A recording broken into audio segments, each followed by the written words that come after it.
Hello, everybody! Welcome to Star Trek Resurgence, which is a multiple-choice type of choose-your-own-adventure game, much in the style of the Telltale games.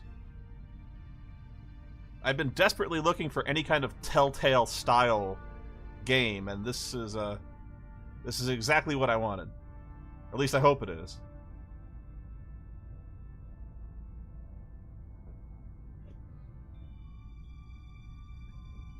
So, I guess maybe if I'm going to explain how this is going to go, this does not have any multiplayer, like, chat interaction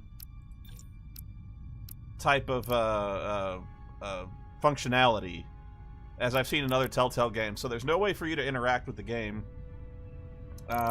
Also, weirdly enough, I cannot run this at full resolution. It's only at 1920 by 1080, which is not a huge deal. But this is literally the only kind of video configuration settings that you can do other than add in subtitles. Also, as for how I play this type of game, I tend to do what I kind of call an honest playthrough. Like, I react how I would genuinely react in this kind of situation, at least how I think I would. Thank you, Brian. How you doing, man? My computer can run better than 1920 by 1080. Not much better, but a little better. Or my monitor can. I tend to play through as honest as I can through the playthrough. I'm not going for a specific ending or a specific play style, like a belligerent style or a save everybody style. I try to react as genuinely as possible. And also, it may seem like I don't make any choices at times. I like to exercise the third option most times, because staying silent, there's usually one option or the other, and then staying silent. I tend to stay silent quite a lot, because that would be my reaction in a lot of circumstances, is to literally make no decision, or just stand there blankly.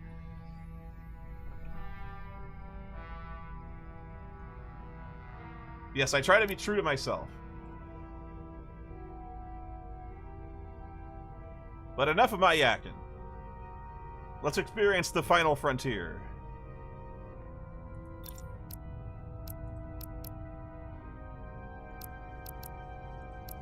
Oh, begin.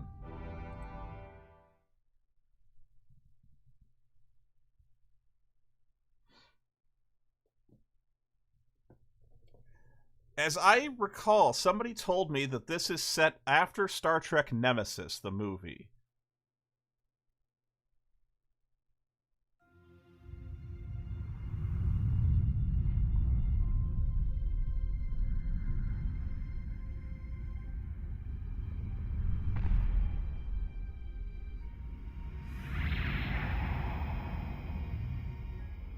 Captain's log, stardate 57931.4. The crew is restless.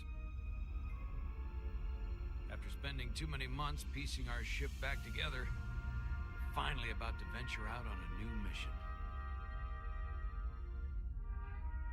And the crew isn't letting this unprecedented ion storm slow them down. Kent Muddle, decloaking off the fort bow! I know I am. Perhaps more than any of them. Fortunately, nothing ever stays the same. It's entropy, the nature of the universe. Change is inevitable. And while entropy says order gives way to chaos, in this case, change is good.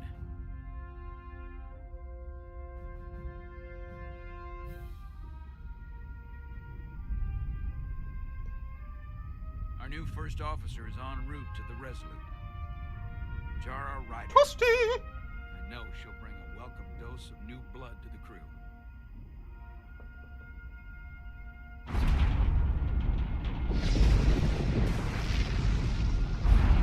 The frame rate is taking a lot of hits, which is surprising because the graphics are not that great. Thank you, Matthew. I'm curious, Spoonie, if you were a department head of a Federation ship, what department would I head? I was looking at the screen, at the chat room and not the screen, so I missed the first interaction. Not a good sign. Which department I had? Hell, I don't know. I wouldn't make it in Starfleet. I'm not a military type guy.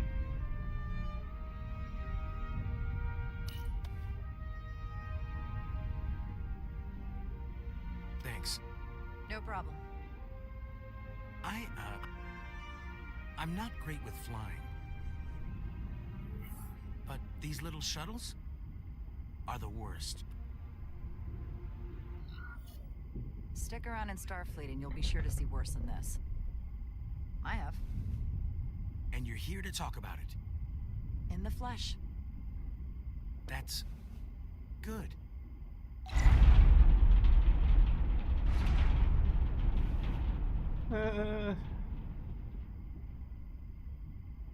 Sorry, I'm a little anxious.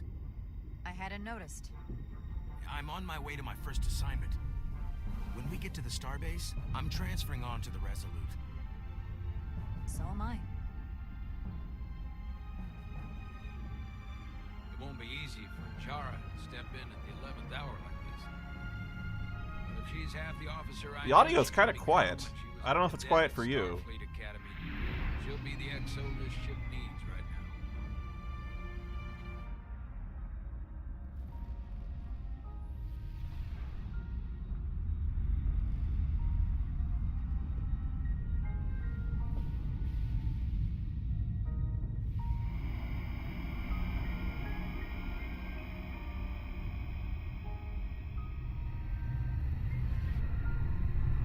I'll tell you what, I will try to turn things up a little bit for you as soon as I can pause.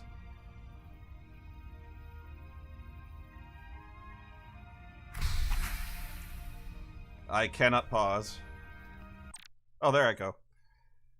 Hate to interrupt the narrative here, but I'm going to turn your audio up.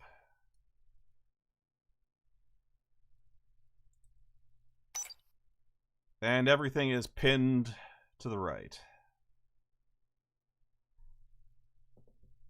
It does not get any louder.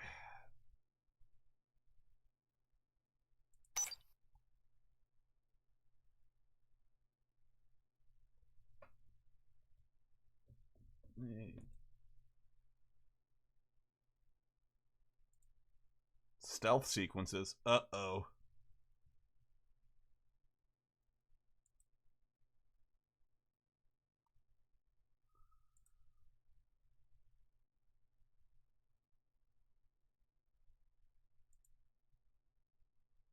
Transporter. Clear debris and select targets to transport. You must select all targets to advance. Alright. Oh, there's even more.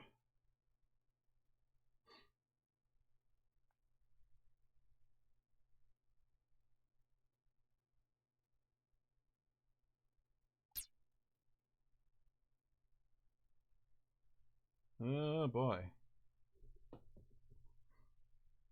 This could get interesting.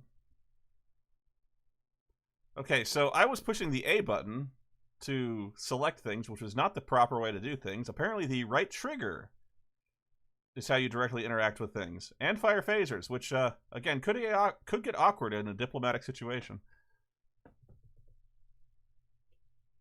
No, it's not showing me all the tutorials at once. I paused.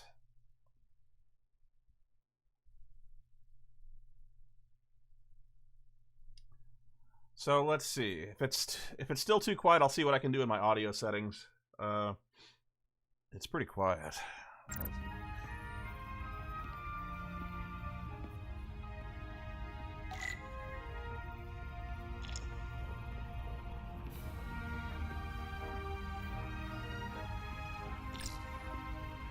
Examine livery. A starbase on the very edge of Federation space. Long way from home now.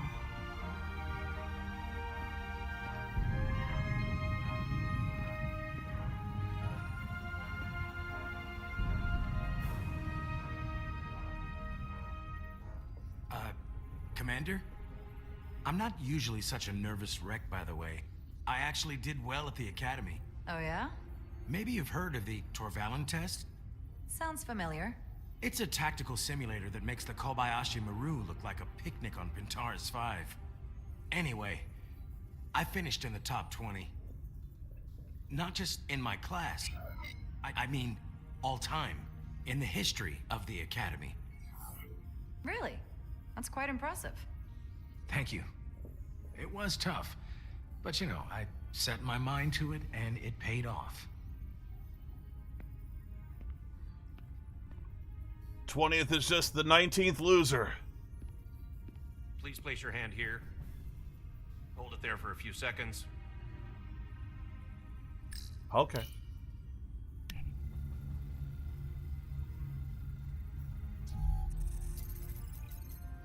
Welcome, Commander Rydek. Wait, you're Jara Rydek? You absolutely crushed the Torvalin test. You finished in what, like the top 3? Top 1. That would be me. Now I'm really... It's an honor to meet you, Commander. Sorry, I didn't realize before. I just came off the shuttle and was glad to be on solid ground, so to speak. The pleasure is mine, Ensign. Paul Calloway. Good to meet you. We will never speak Believe again. Commander Ermot is expecting you. He's in the concourse just ahead. See you on the Resolute.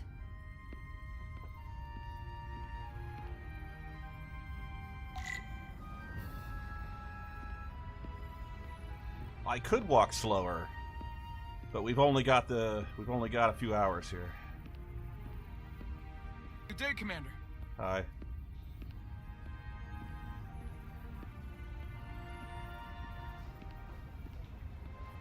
Well, I can highlight everything that there is to see here with the left trigger. Rude. If I remember my briefing, Commander Ermot is a Bolian, so I'm looking for someone with blue skin. Are you all right? Yeah, I'm just... Well, I'm not sure where my departure dock is. The Resolute's gonna leave without me. Look here. The Resolute is leaving from this dock. Ah, you're right. Nerves must be getting to me. Crew full of noobs. Thanks so much, Commander.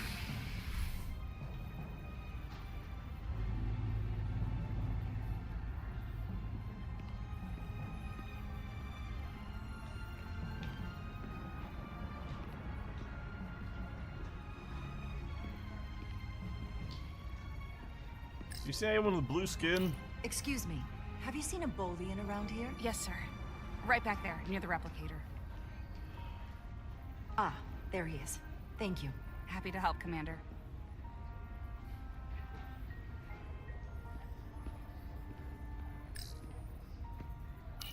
I'll replicate myself a meal once I'm on board. Thank you, Sauce on Side. There's an XL version of Ultimate 6 that looks like Ultimate 7. Please play it and review. Actually, I probably will take a look at that. Thank you. Excuse me. Hi. Sir. Nope, you're not a sir. You're just hi. Welcome to the edge of the galaxy, Commander Rydek. I'm Commander Jan Ermot, Operations Officer on the Resolute. Commander? I hope there wasn't too much trouble getting here. This storm isn't making anything easy for us right now. I know conditions are less than ideal at the moment. It was a bit bumpy, but otherwise okay. My apologies. This storm is unlike anything I've seen before. We're grateful you were able to come fill our first officer vacancy at such short notice. From everything I've read and everything I've heard, we're lucky you were available to us. Coming from a premier starship and all. To our little research vessel.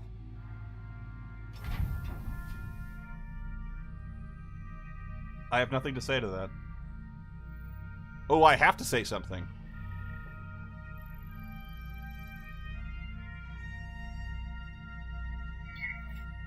What exactly have you heard about me? First in your class at the Academy. Received the Starfleet Award of Valor during the Dominion War. Most recently, Tactical Officer and Chief of Security on the USS Wasted. Endeavour.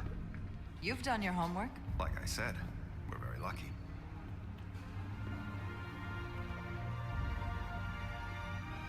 What a piece of junk. The USS Resolute. She may not look like much compared to the bigger ships, but as far as science vessels go, she can more than hold her own. And she doesn't look so bad considering 6 months ago she was nearly cracked in half, venting plasma, fighting for her life. It was an accident? The equipment malfunctioned. An accident suggests fault, but no one's to blame. It was a planned test, but the warp core was pushed beyond its limits. It destabilized the dilithium, there was a runaway reaction, and the warp bubble deformed. We thought we could reach a higher resonant frequency, but it was more than she could handle. Cost us our first officer and 22 of our crew. At the I end can of the top day, that. We're all responsible for each other. That's what it means to be a crew.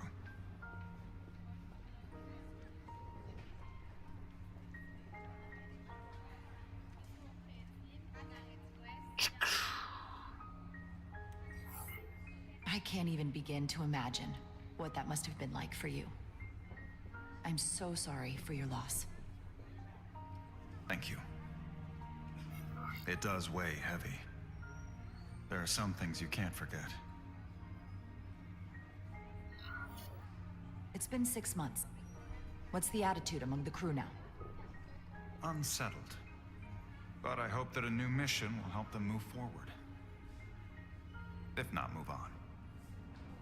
Listen. I realize you've known Captain Solana for quite some time.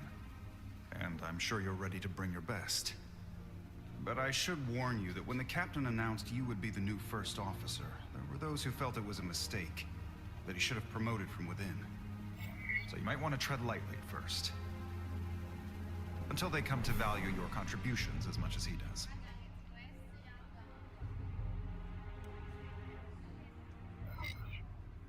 All due respect to anyone that feels that way.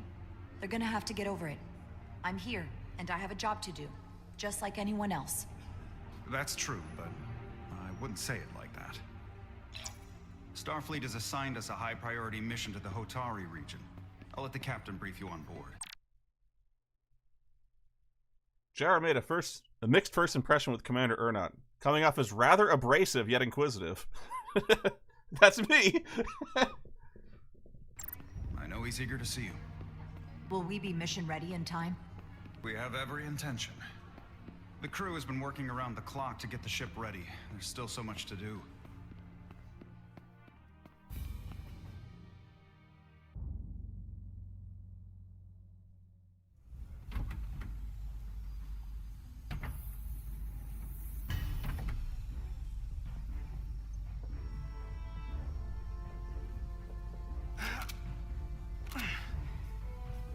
Ew, I'm cleaning the holodeck emitters. Just the thing. Plasma torch. I predict it is this one.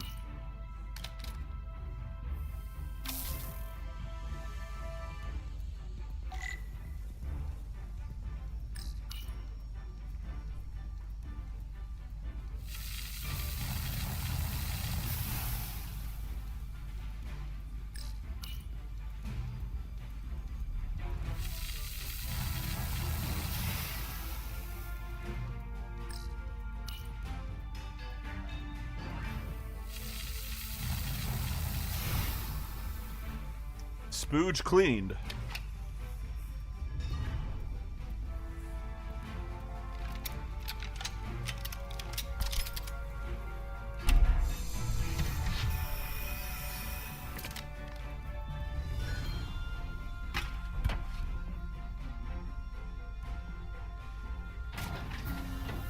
That is that.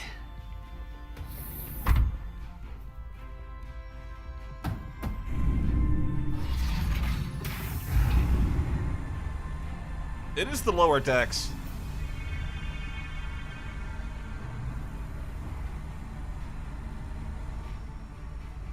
I thought the thing was totally fried.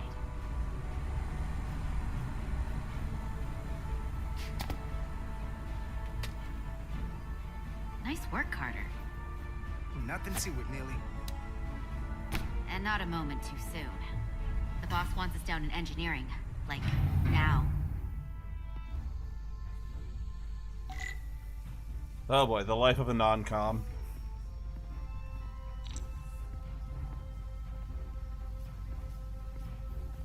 Hey, Diaz, can you give us some help with the transporter? Sure. What's the problem? We need to test this cargo transporter. I've never been that great with the signal plotting. I got it. No problem. Select waypoints to create a path through the ionic interference. The line connecting the point will lose stability if it passes through interference. Use right stick to aim and hold right trigger to select and drag waypoints.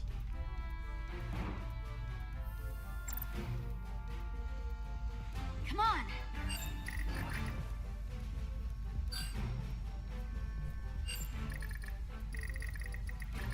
Oh, I can move them left and right.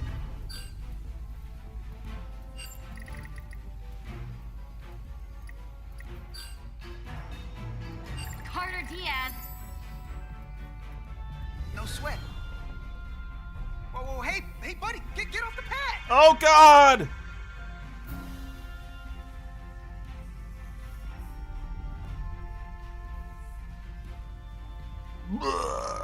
Hurry up!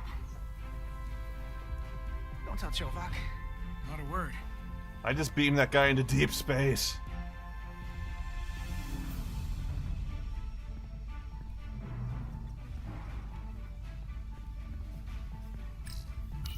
Hey Diaz, have you Time's seen a wasted. hyperspanner around here? I last saw it near the shuttle, Ptarmigan. I'll let you know.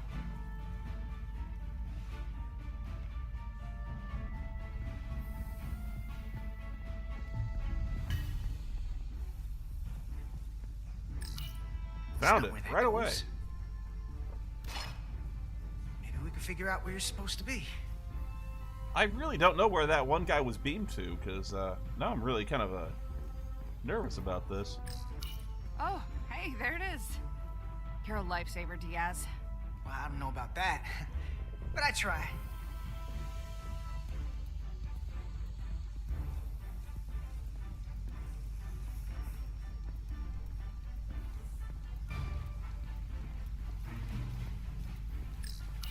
A place for everything, and everything in its place.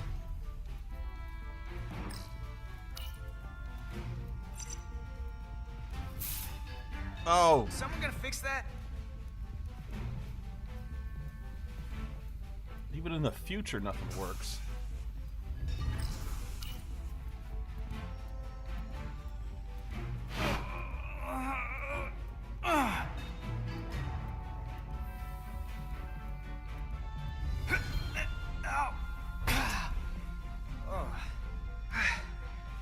Oh, these are heavier than they look. Makes more sense than zero G. You're welcome.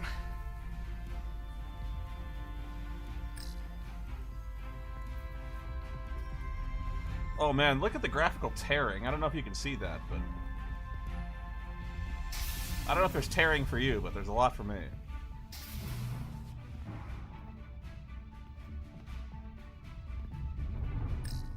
Don't let LT catch you blocking the corridors like this.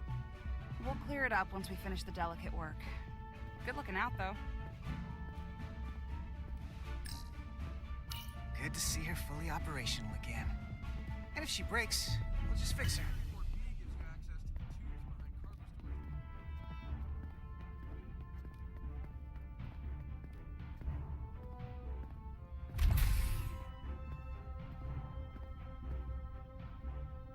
Engineering. I heard the new XO just arrived. Won't be long before we get underway. I just hope whatever Chovak called us down for, it's something good. I can never tell with him. I'd rather not end up degaussing plasma manifolds. Hanging upside down makes me queasy.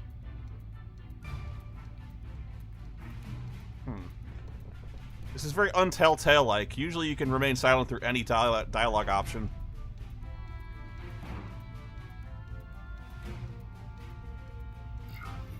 You and me working together, we can tackle anything he throws at us. Your optimism is positively contagious.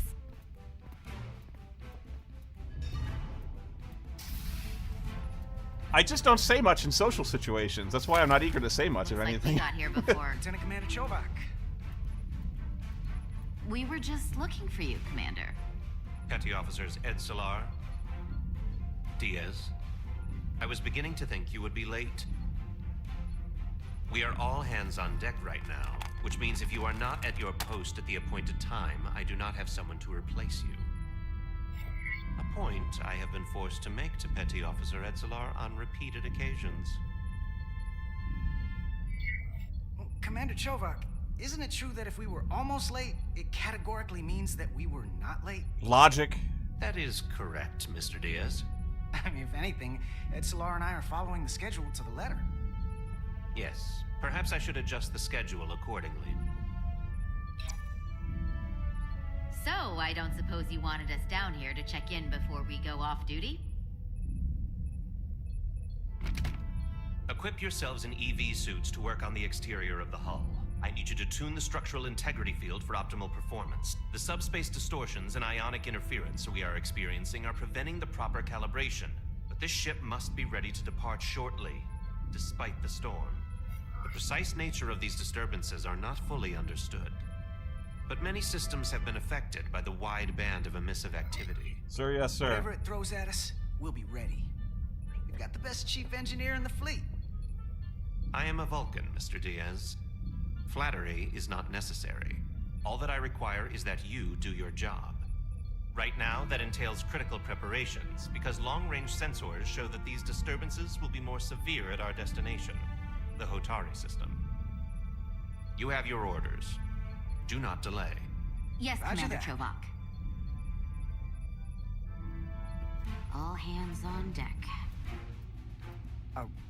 What's that? All hands on deck. That's what Chovak said. You know what that means? It means this ship isn't ready to go out and the brass know it. So they're throwing every warm body at it. And they're going to leave on schedule. Consequences be damned. Yeah, you worried too You much. gotta have some faith, Nilly. Starfleet Command wouldn't send us out if we weren't ready. 6 months ago, I probably would have said the same thing. But this isn't just any old refit or any old relaunch. Whoa. Excuse me. A lot of new faces coming on board. It's gotta be tough coming as a replacement. That's for sure. We've been through a whole hell of a lot as a crew. They're gonna have to prove themselves before they're really one of us. Yeah, you're right. Anyone could look serious in a clean uniform. Show me what you can do when everything's falling apart. Hold on. Is that Now, there's bitch talking one about face I didn't me? expect to see again. Hey, Miranda. You weren't gonna leave without me, were you? Miranda, you're here? We thought you were staying on the Adirondack. Transfer came in at the last minute, so I figured I'd slum it on this bucket of bolts. Looks like you got her back together pretty nicely. I wasn't sure what to expect. She's touching me. I'm gonna take the high road here, pretend you didn't say that, and welcome you aboard. He's a better diplomat than I am. He still owes me a bottle of Saurian brandy. Don't think I forgot. Oh yeah, it's coming back to me now. Maybe Carter can rustle up that bottle and we can give you a proper welcome. As soon as we wrap up this quick little spacewalk.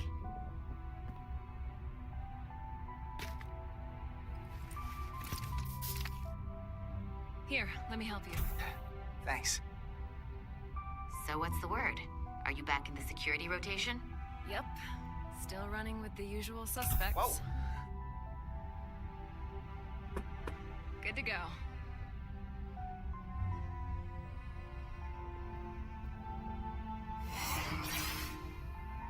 See you on the other side. Activating magnetic souls.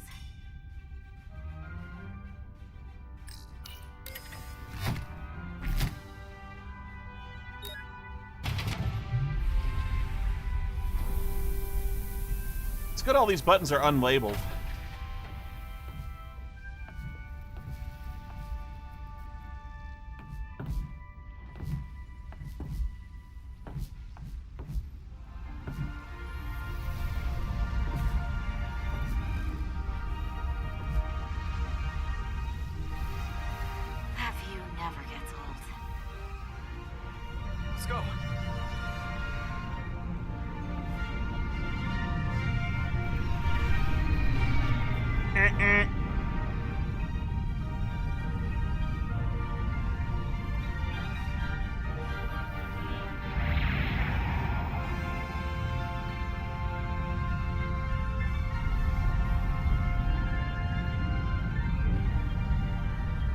I know the stuttering is bad. There's nothing I can do about it.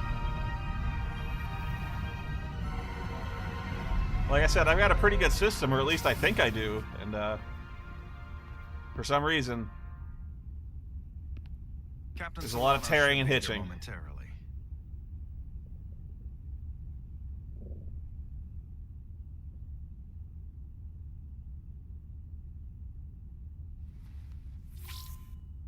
You'll have to forgive me, I don't know much about Kobleods. But my understanding is you need a steady supply of duridium to keep your cell structure stabilized, or bad things start to happen. And we have plenty of duridium in sickbay, so there's no risk of running out. Thank you. Feel free to make yourself at home. And help yourself to whatever you like from the replicator.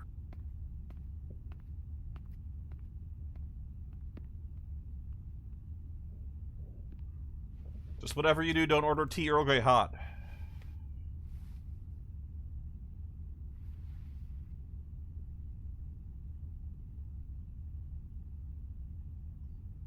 Okay.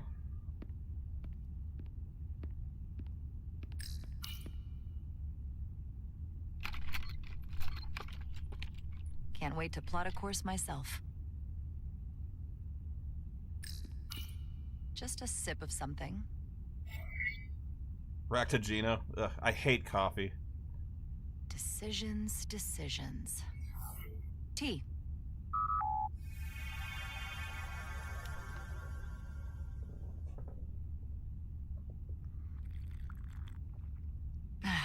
That's lovely.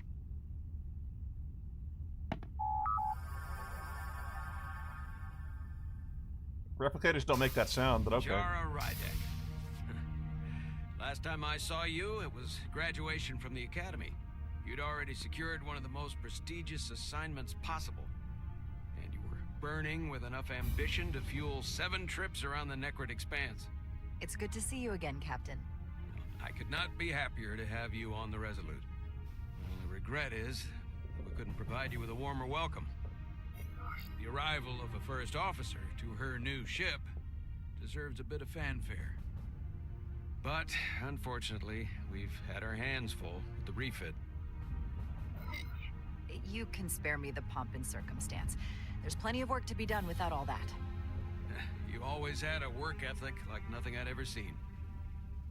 That's just what this ship needs at the moment. Now get me pictures of Spider-Man! You've heard, we've had a rough go of it these last 6 months. The ship suffered some damage, but not nearly as much as the crew. I assume you mean the accident. That's right. The tragic accident, really. I wasn't laughing We at were the on the accident, verge I was of a laughing at major Spider-Man. Scientific breakthrough.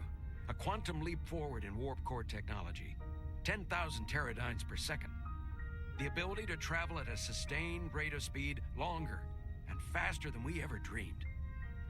What would have been the crowning achievement of my career? Right there, within our grasp. Until it all went so horribly wrong.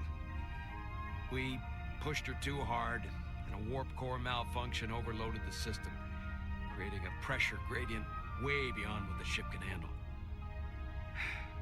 It was heartbreaking. We lost some of our best people. As captain, I have to take full responsibility. It was my decision to make, and I have to live with the consequences. I honestly would say nothing here, but it's gonna make me do it anyway.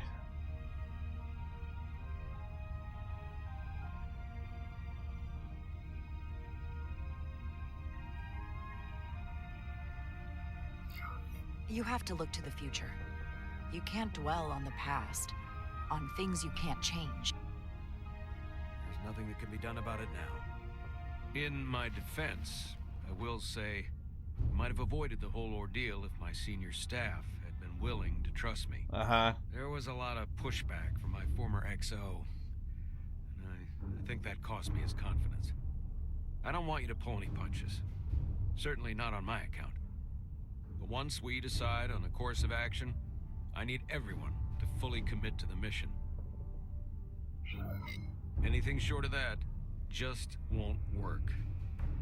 And that's when things start to go sideways.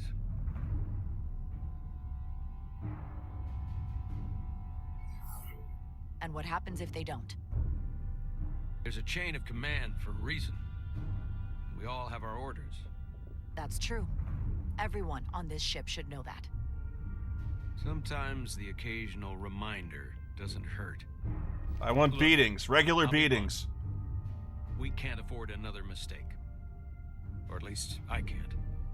I feel like my career is hanging in the balance here. We need a win. Something to restore the crew's confidence. I understand. On a more positive note, Starfleet has tasked us with what they're calling a mission of the highest priority. Big geode collector, this guy. Escorting a senior diplomat to Hotari space. Two previously peaceful and otherwise non-aggressive civilizations now find themselves on the brink of all-out war. So it's a peacekeeping mission. I see it as a golden opportunity to not only prove what the Resolute and her crew are truly capable of, but also a mission for which we're uniquely qualified. This ionic storm. Our long-range sensors suggest it's several orders of magnitude stronger than anything on record. A total anomaly like nothing we've seen before. And you'll never guess where it leads. Hotari. Exactly. Very nearly in the precise location where we're headed. Where I imagine the interference will be exponentially greater. But the diplomat will brief us on the details at the rendezvous. Who is the senior diplomat we're escorting? That I don't know. Starfleet hasn't said. But I don't want to get ahead of myself. I expect we'll have some rough sledding when we arrive, so I need you to prepare the crew for the worst. If only we had seatbelts. There's just one more thing I want to clarify up front. The metric that for me will be the ultimate measure of your success. What is it? If after serving as my first officer, you don't one day find yourself with a ship of your own, then I will consider it my personal failure. When that might happen is entirely up to you. But it goes without saying, you have my full support. Thank you. But I feel like I still have so much to learn. You'll have plenty of opportunity. And if you're willing to put in the work, I'll do everything in my power to help you along the way. Come, let me introduce you to the crew. Mustache likes me. Thank you, Ray. I'm doing well. This game was released not long ago. I couldn't tell you an exact date, but this is the first I was only told about it a couple days ago.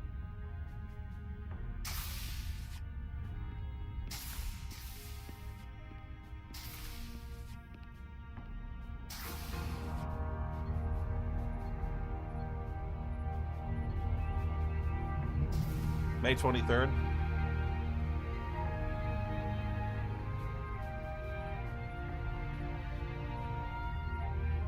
Everyone, if I could have your attention for a moment. I'd like to introduce Commander Jara Rydek, our new first officer. Some quick introductions. This is Lieutenant Handar, our helmsman, one of the best in the business. One of? Well, what he lacks in humility, he more than makes up for in ability. A pleasure to meet you, Commander. Likewise. Next, we have Commander Westbrook, our Chief Science Officer. I've come to rely on his expert counsel on a regular basis. Don't laugh at my blue shirt. Commander Rydek, it is such an honor to meet you. I know. This is our tactical officer, Lieutenant Bedrosian, who's been looking forward to meeting you for about as long as I can remember. I've been following your career for quite some time, and I look forward to learning as much as I can from you. You've heard of me? Well, I have to admit, one of the reasons I've followed your career is because you're part Kobliad, because of what you've overcome. Starfleet stands up for people who can't defend themselves, and you were one of those people once. But since then, you've done so much to protect others who need it. I really admire that. So, you've been something of an inspiration to me. Not that I've done anything close to what you've done, but you definitely set a standard to strive for.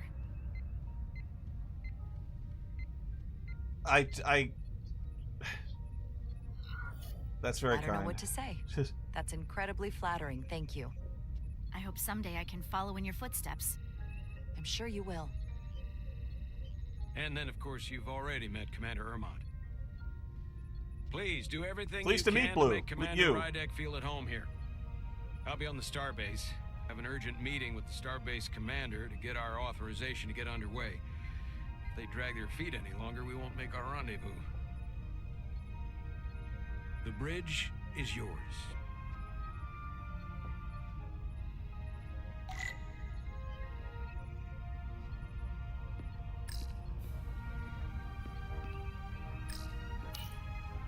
The helm. The Resolute is a refitted Centaur class, meaning it's capable of quick maneuvers. Can't wait to see what she can do. It's a science vessel. I don't think we're going to be exactly dogfighting anytime soon. At least not successfully. The Resolute is a science vessel, primarily. Might explain Commander Westbrook's attitude. I'll have to speak with him later. I don't know why you're complaining about the dialogue choice system. It's perfectly realistic. Whenever I have to answer someone and don't know what to say, reality freezes and all colors fade. The first officer seat. My seat.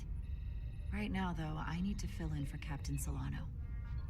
Well, either chair is they're the same chair. Oh, wait, nope. That one has armrests. My bad. Tactical station. Hopefully a diplomatic mission won't require we use our weapons much. But if it comes What to are you that, typing? Stop typing on the Are you tactical ready? station.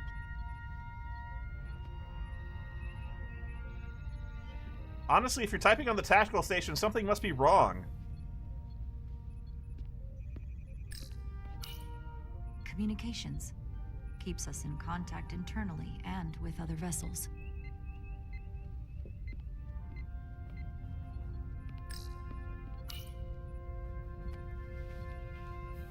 Commander, Chief Engineer Chovak needs to lower the structural integrity field. He's sent a crew out to recalibrate the emitters in response to the danger posed by the storm. We just need your go-ahead. Permission granted. Lowering structural integrity field, now. Entering maintenance mode. Condition blue. Blue is good. That guy knows all about blue.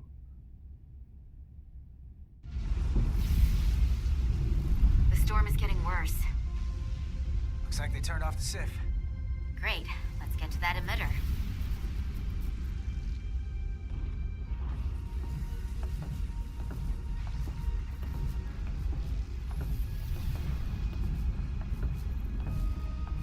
Every time we're out here, I half expect to see her in pieces again. She's still got some scars on her. It adds character. When I joined Starfleet, all I wanted was a ride out of town. But this isn't exactly how I pictured it. On the outside of the ship? No. Sometimes it feels like we're just part of the machinery. Don't you want more than that? I mean, Starfleet is noble and all, but it's still a machine. A massive, massive machine. I am more than that. And so are you. You wanted to get away. I enlisted because I didn't want to wait years just to get out and see the galaxy. I wanted to go somewhere. See new worlds. Look up at a sky no one's ever seen before. Just because I'm cranking a hyperspanner up in a Jeffries tube today doesn't mean that's all I'll ever be. Narrator. That was all he would ever be. Diaz to Commander Chovak. We are at the SIF emitter. Acknowledged. You may proceed with the recalibration.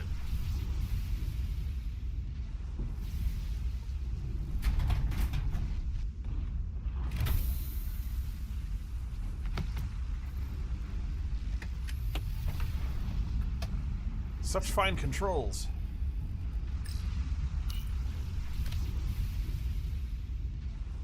Beginning recalibration.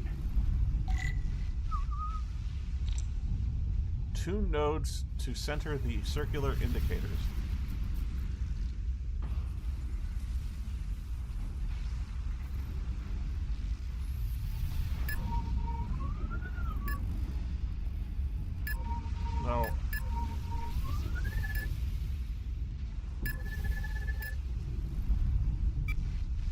looks good.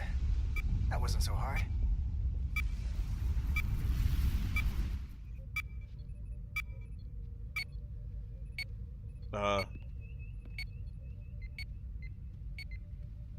Commander Westbrook, right? Chief Science Officer. Is that red light normal? Remembered my name and my rank. Impressive. Yes, I'm the Chief Science Officer, and I have the dubious honor of being the most senior officer on this bridge. I know this ship inside and out. Better than just about anyone.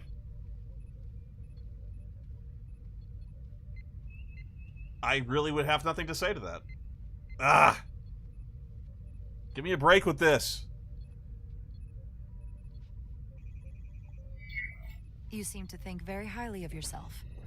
With good reason. I'm curious, though.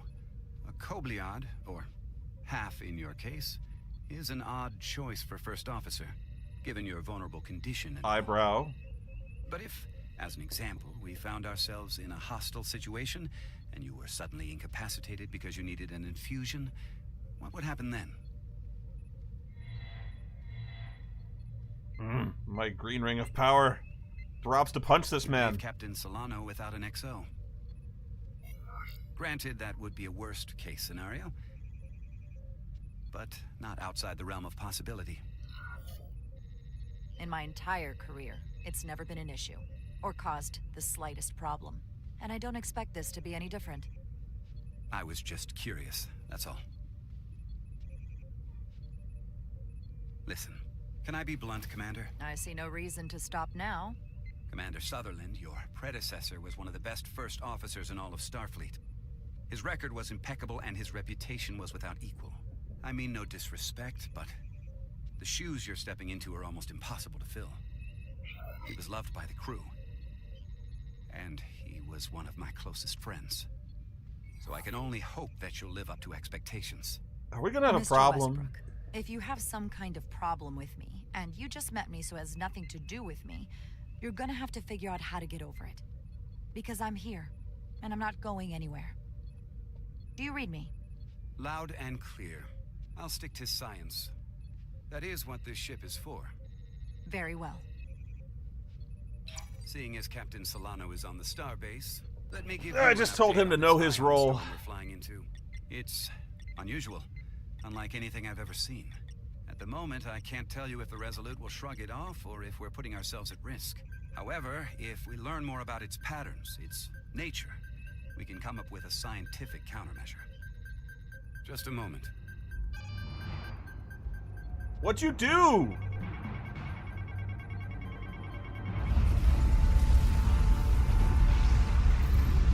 We've got a massive energy wave inbound. On screen.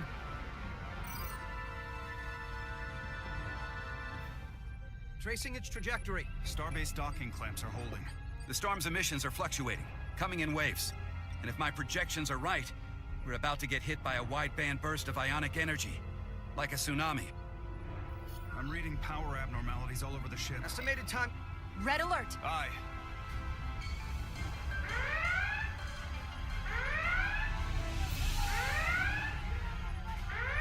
Fascinating. Evacuating main gangway and retracting. Putting sensor visualization on screen. With the structural integrity field shut down, we can't take a direct hit.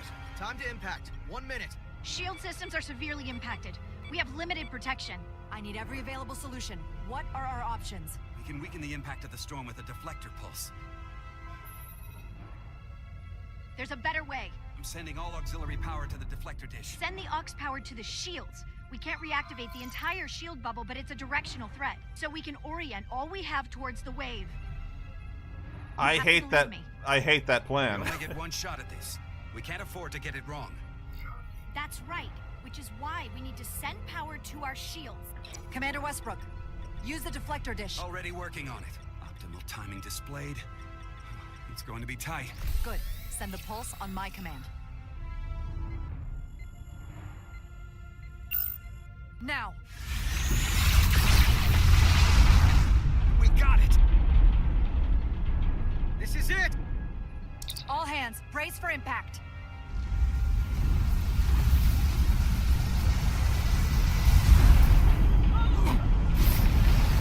Good bracing, guys. Good.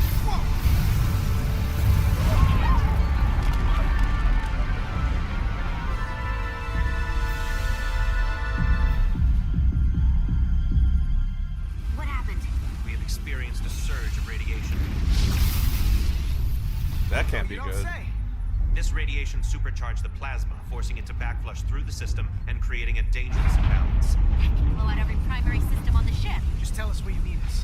I need you to traverse the hull to the access port to recalibrate the port nacelle plasma regulator.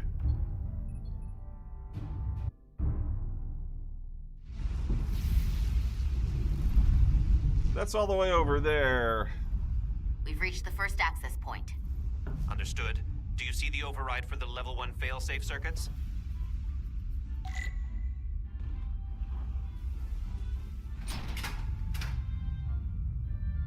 Affirmative.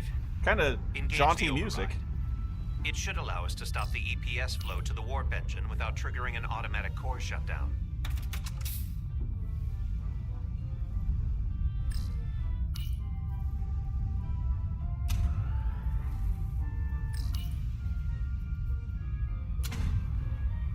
Failsafe override engaged. Are you sure? I am registering some crosstalk in the bypass circuit. We need to route the signals so they don't interfere with each other.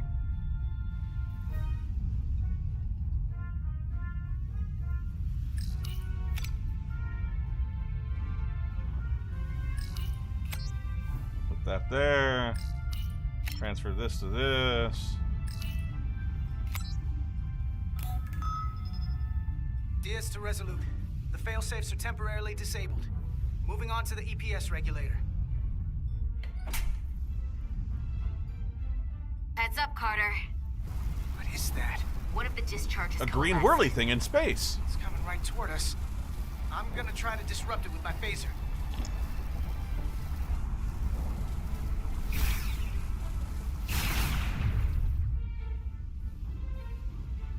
Good thing we brought phasers on this mission. So we gotta climb up the pylon. Not that there's really an up, but, you know.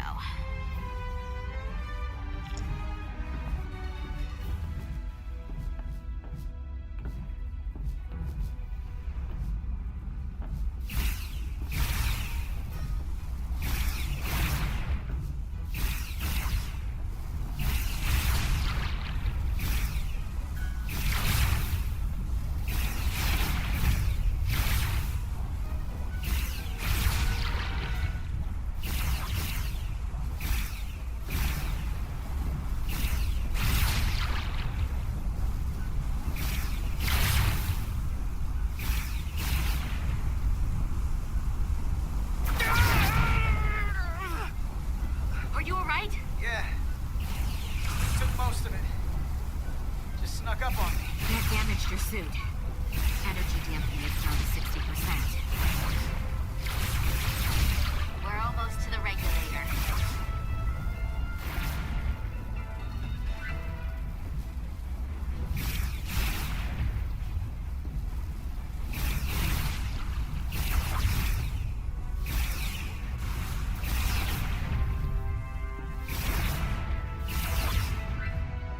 We're at the regulator.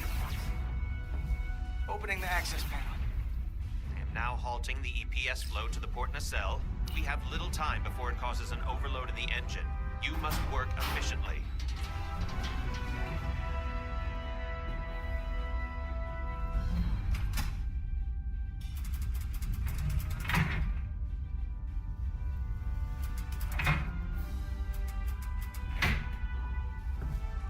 EPS manifold adjusters reset to neutral.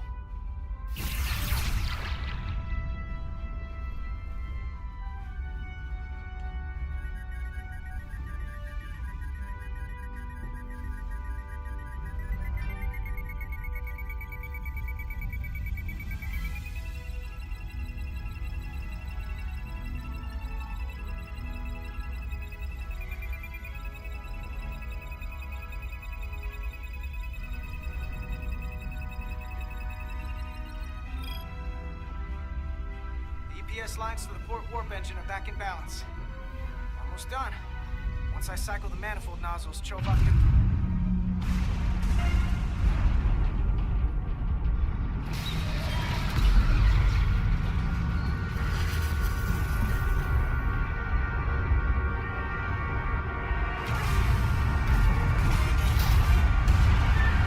I didn't do that.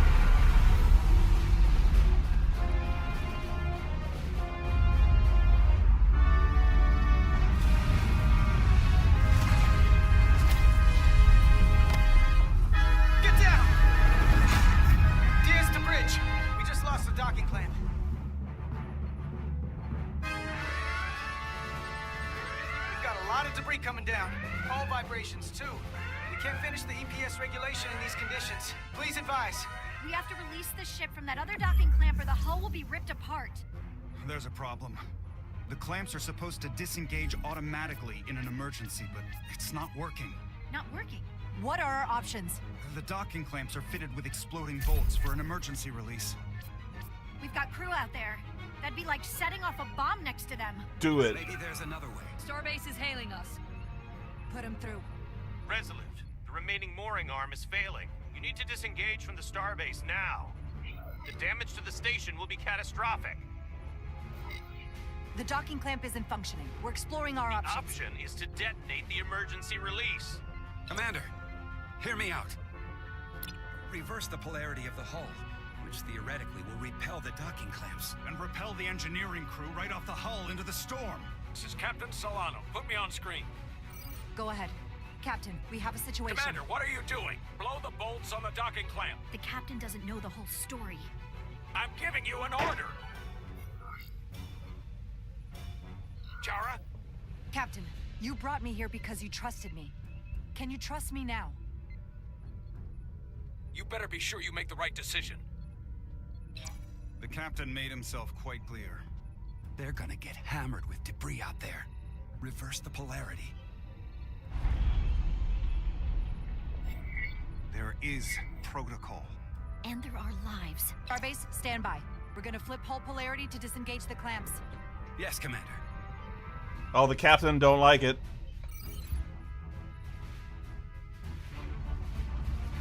Repair crew, this is Acting Captain Jara Rydek. Be advised, we are going to reverse hull polarity to free us from the remaining docking clamp. Tether yourself and deactivate your boots on my mark. Understood. 8, 7, 6, 5, 3, 2, 1. Mark!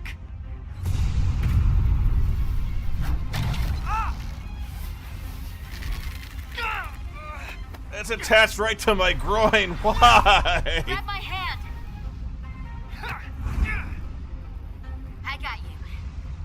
Thank you. Plasma imbalance is reaching critical condition. We are moments from primary system failure. I got it.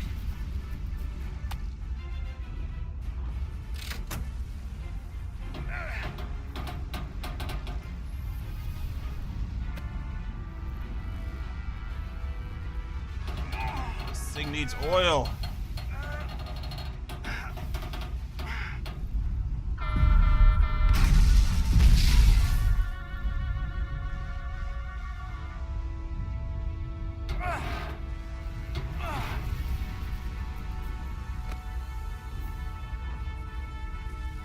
Heave!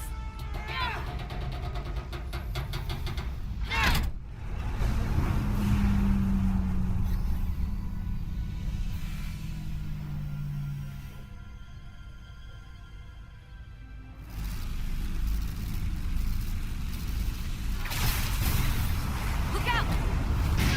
Oh!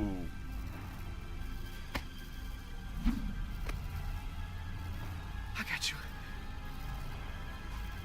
Petty Officer Etzelar's hurt and unconscious. I'm gonna have to tow her back to the airlock. Mr. Diaz, the situation has changed. You are at risk of triggering a substantial electromagnetic arc if you approach the main hull the way you came. But Commander, the way we came is the nearest airlock. There is an auxiliary hatch near you on the far end of the pylon. You must bring Miss Etzelar there to access the interior. Roger that. Going there now.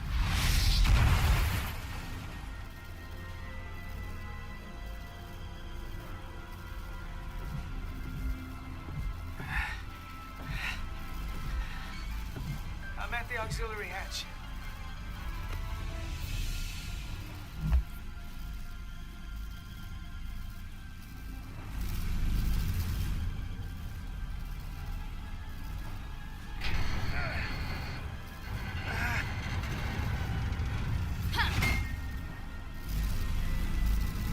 go first. What? Let me save your neck this time. No time to fight me on this. Get in there! You better be right behind me.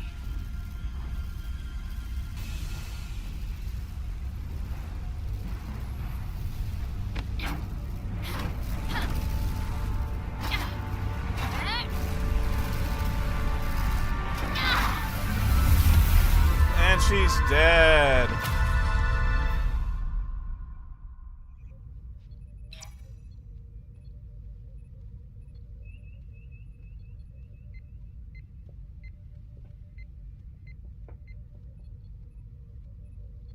We're in.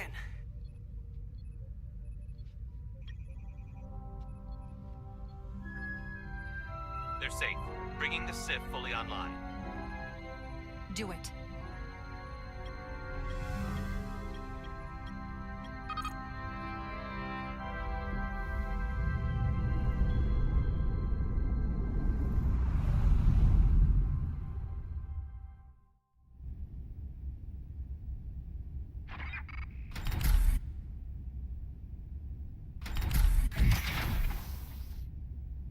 Carter!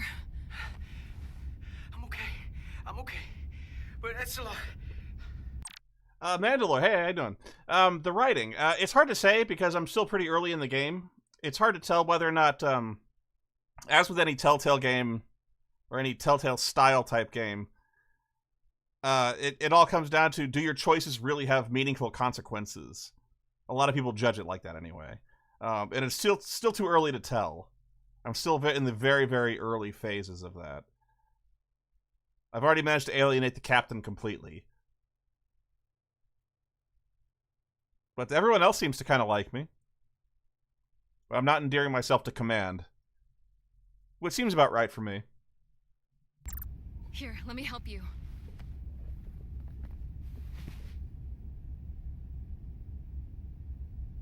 It's not my fault.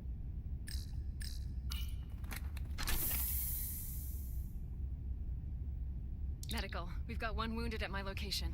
Millie. Oh, man.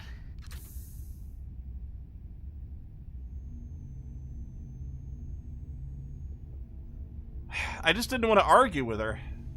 We'll see you at sickbay. I felt like arguing would have spent more time... We would have spent more time arguing than just getting inside the friggin' hatch, you know? Now she's gonna be all mad at me. Status report. The repair crew made it inside. EPS flow is back to nominal levels. The SIF is back up. How does this affect mission readiness, Mr. Ermont? Releasing the docking clamps using hull polarity minimized damage to the Resolute. We'll have some last-minute repairs to make, but if we reapportion some of the staff, we can make our departure on time. As of now, however, we are successfully moored to the station. Good to hear. Send updates to my ready room. Commander Rydek, with me. Someone's in trouble.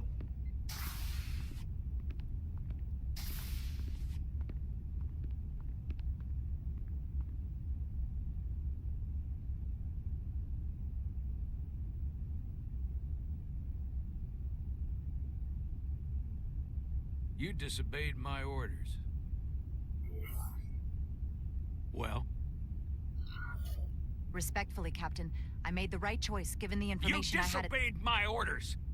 And not just in front of the bridge crew, but the Starbase staff as well. Made me look bad. That's going to get around. My name's already tarnished around the fleet. But what is it going to do to my credibility on this ship?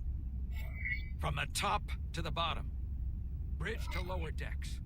Maybe I shouldn't have disobeyed a direct order. Oh, he don't like But me you at were all. wrong. I'm not You taking his weren't on crap. board, and you didn't have all the information. So I made the right decision for the ship. If you're worried about your credibility, put your ego aside and trust your crew. Trust me. You might have won some fans on the bridge with that stunt, but not everyone. Lieutenant Commander Chovak has already bent my ear. I'm sure he doesn't take it personally. He'll get over it in time. Mr. Chovak is more complicated than he would want to admit. I guess we all are. And if I'm being honest, I'm not sure what I would have done in the moment either. You never really know if you weren't in those shoes. So, let's just boil it down to you did what you had to. That'll have to be good enough for me. Thank you for understanding, sir. I'm sure no one knows the burden of command as well as you do. I'm sure you will, someday. Despite it all, he's got a little model train. To depart. So if you'll fetch Mr. Ermot, we'll knock out the final details of any outstanding repairs, and then we'll set out for Hotari. Yes, sir. And that's probably episode 1.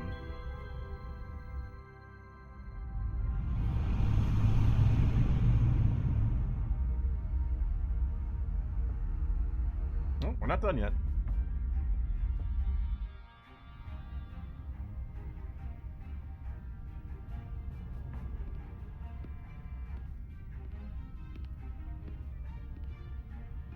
All departments reporting full mission readiness. We've got our full complement on board. This is my favorite moment, right now.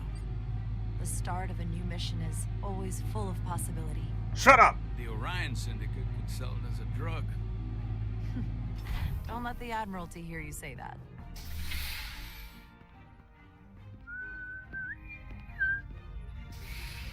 Captain on the bridge.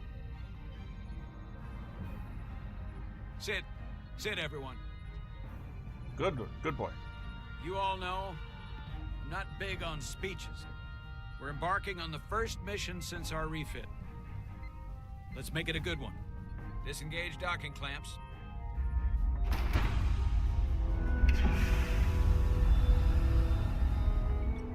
Docking clamps released. Thrusters ahead, Mr. Handar.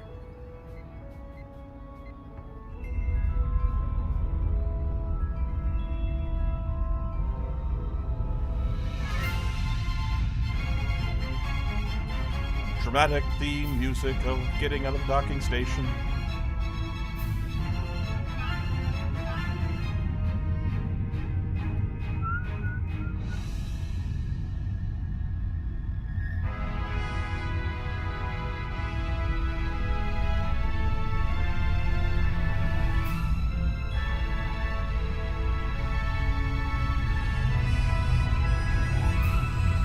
That should do it.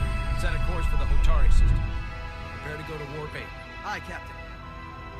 You know what? You take this one. Hey, alright.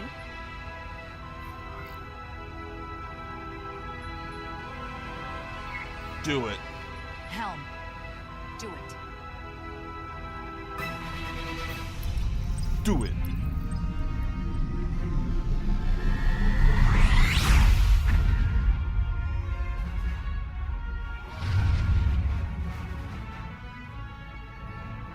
He's like, do it? What was that? Nicely done.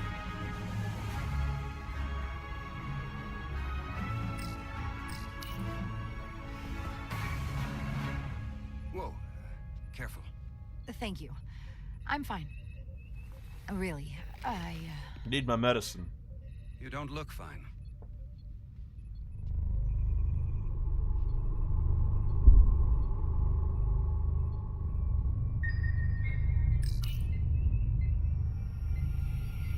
My ring is angry. Get to sickbay.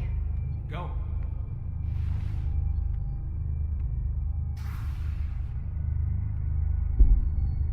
You'd think she'd carry a spray on her just for situations just like this. Or have like a little insulin pump.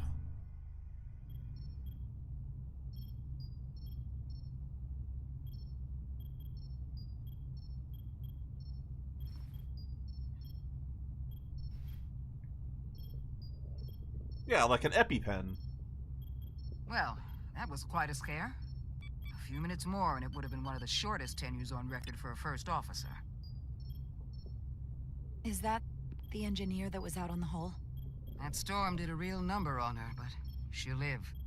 Just needs rest. You should worry about yourself. I'm guessing if I had been the second one in the hatch, that I would have been the one with the face scar.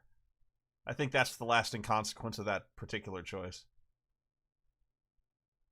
Captain Solano's fury over having his orders defied was compounded by Jarrah's continued rebellious attitude and stubborn opposition to his leadership, leaving him questioning his choice of first officer.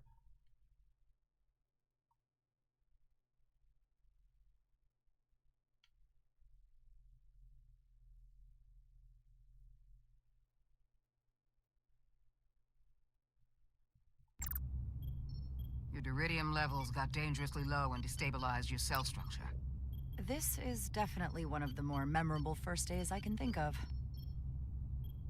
My name is Dr. Aram Duval, Chief Medical Officer. To be honest, I've never met a Kobliad before. You're... rare. I know. I was going to say special. Your people's numbers have dwindled, despite the Federation's efforts to find a more readily available alternative to the Duridium you need to survive. Yet you joined Starfleet and managed to thrive. Man, I must need a lot of it. I imagine the responsibility must be overwhelming. Maybe even a burden at times.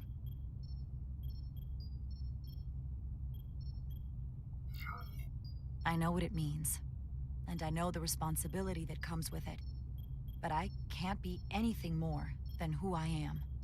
And if someone has a problem with that, or expects something else, then that's their problem, not mine.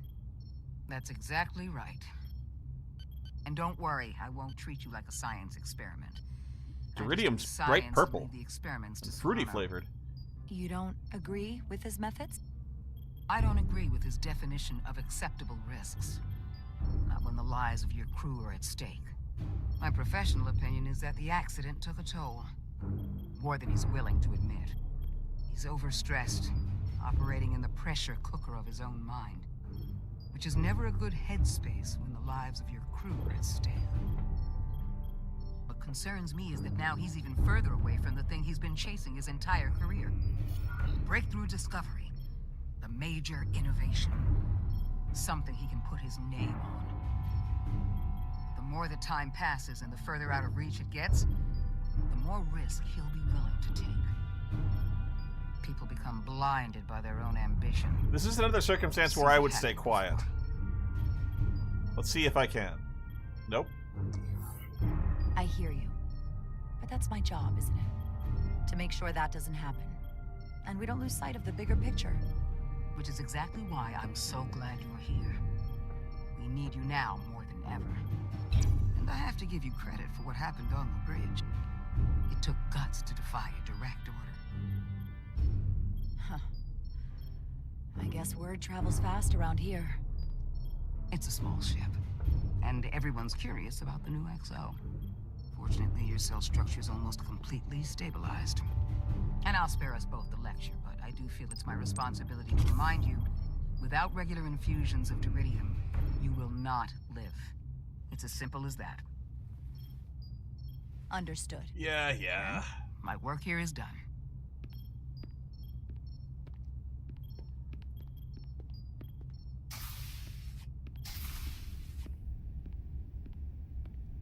Sorry, I didn't mean to be lurking outside of sickbay. And yet you do it anyway. Intrude, so it felt more appropriate to wait out here. We were all worried about you. Or I should say I was. I wasn't sure what was happening at first. But then I realized it was your condition.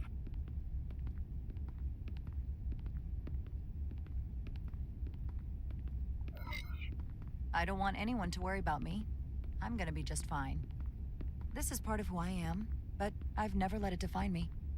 I get that now. And I promise I'll try not to let being such a jerk define me either. You trusted my intuition earlier, with the deflector pulse. I felt I should thank you for that. Well, thank you for coming. Even though you didn't have to. I wanted to. How did the turbolift know where I wanted to go?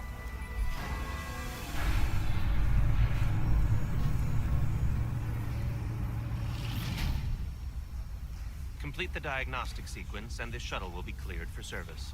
Yes, sir. Storm in the Hotari region will interfere with our transporters, so we need all available shuttlecraft in working order. Excuse me, Commander Chobak. Petty Officer Maris, I will leave you to your work.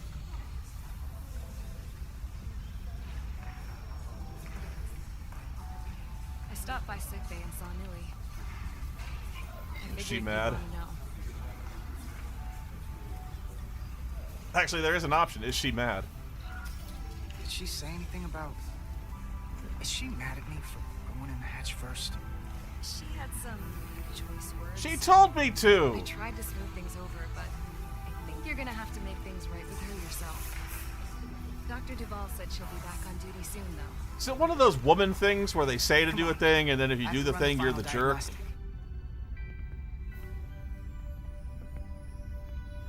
I can't stay long.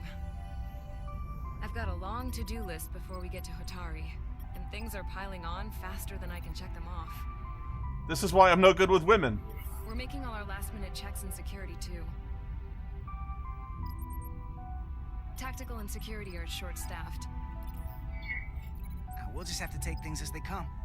Control what we can, and roll with the punches. Next thing you're gonna tell me you're listening to Andorian jazz. No. The point is, the right time might never come. So, I'm just gonna roll with it. I had a chance to think about this while I was away. Then you and Nilly almost got killed out on the hull. And I thought it was important that I just come out and tell you. Instead of tiptoeing around it. Or worse. I would honestly ask, did I do something wrong? Wait, are you angry at me or something? Oh, no, not that. I'm sorry. I'm probably making too big of a deal here. What I'm trying to say is, we've been really good friends for a long time. But I got back here and I couldn't ignore it anymore. I want to see if there's more between us than just being friends. What?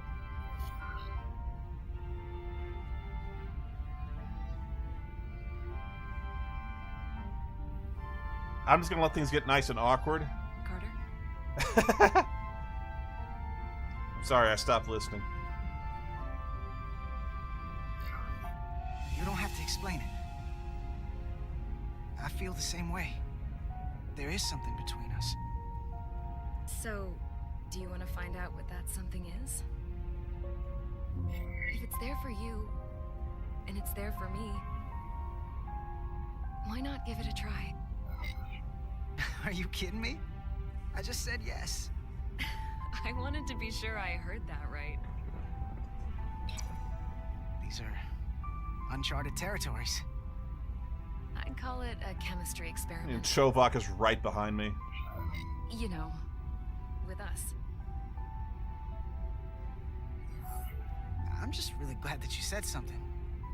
I've seen how you operate. I couldn't wait for you to make the first move. Wise. I'm glad too. So whatever happens next is great with me. Level 1 diagnostic complete. I have to get back to that to-do list. They're probably looking for me. Can't blame them.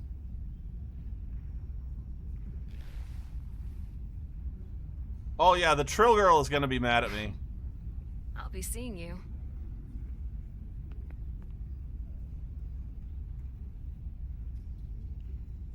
Huh.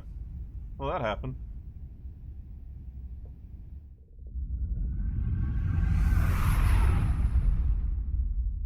Approaching the rendezvous point outside Hotari space. Helm, bring us out of warp. Dropping to impulse.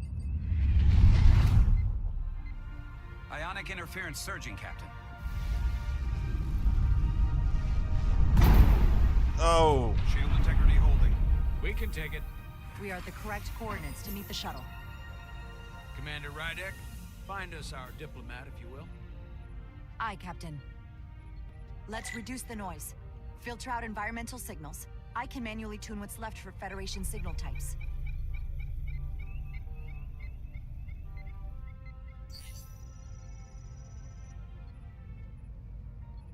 I've located the shuttle. Opening comms. On screen. Whoa! Shuttle to Resolute. Shuttle to Resolute. Debris field. Lost maneuvering.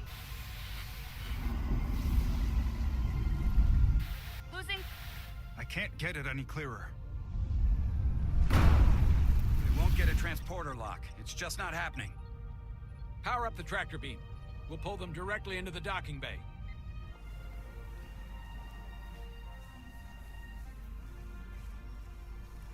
Diaz, you good to run the tractor emitter? Yes, sir.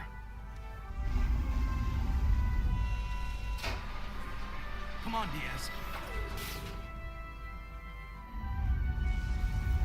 First thing, lock onto the shuttle and stabilize the rotation.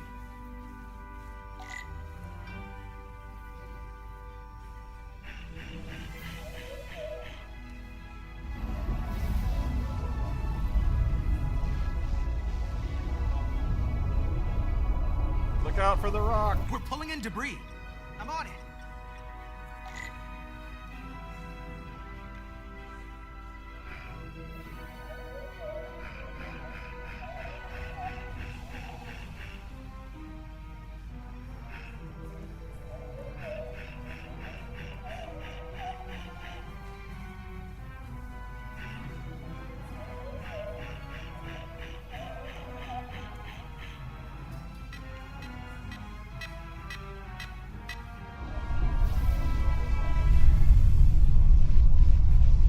Come on. Hey, phaser control, get on this. Diaz, the bridge.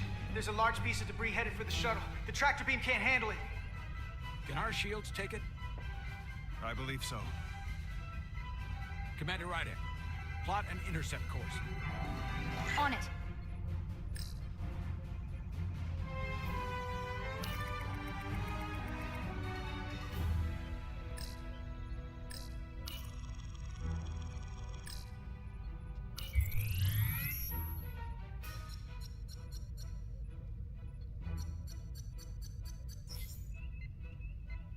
Here we go. Maneuvering thrusters bearing 53 Mark 17, 200 meters on an intercept course. Maneuvering.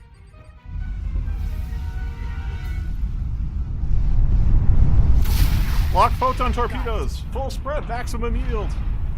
Whoa! Someone's working hard on the bridge.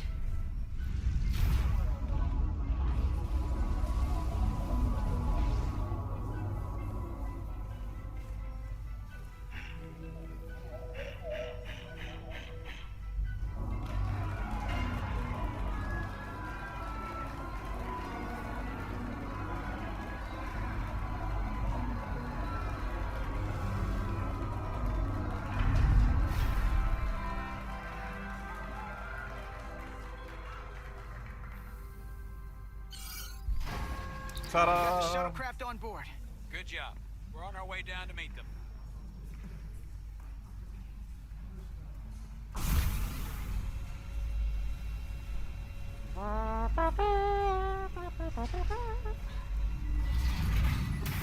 Terra firma, so to speak. Ambassador Spock.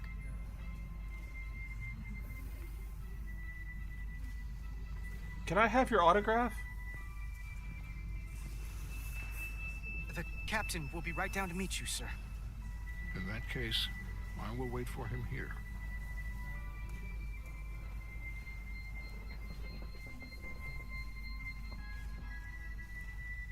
I'll wait too.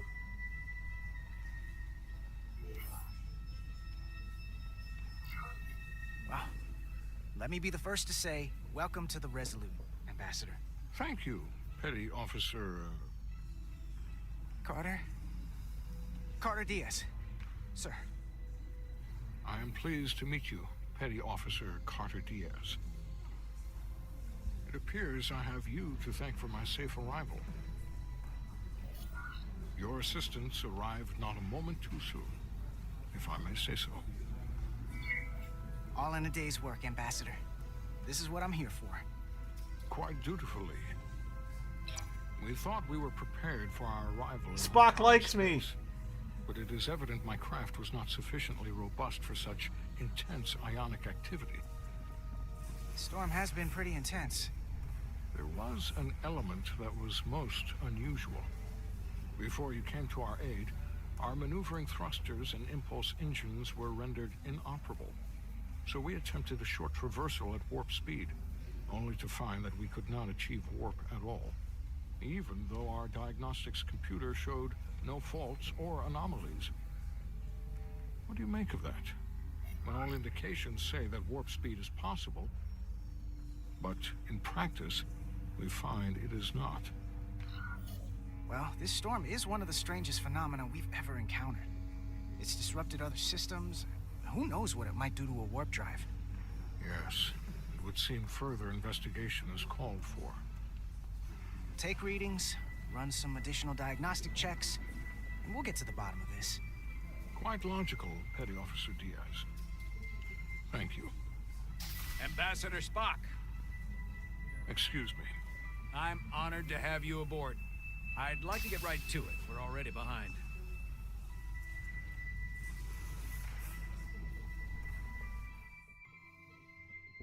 I gotta admit, the guy they got doing Spock does a good Leonard Nimoy.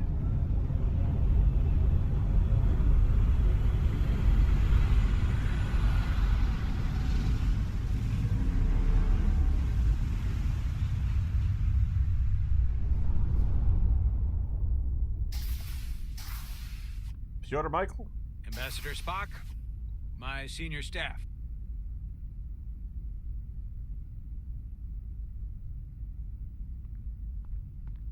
It's not every day that a captain gets to welcome a Starfleet legend aboard.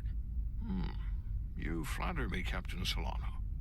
But legend implies the past tense, whereas I am very much focused on our present circumstances.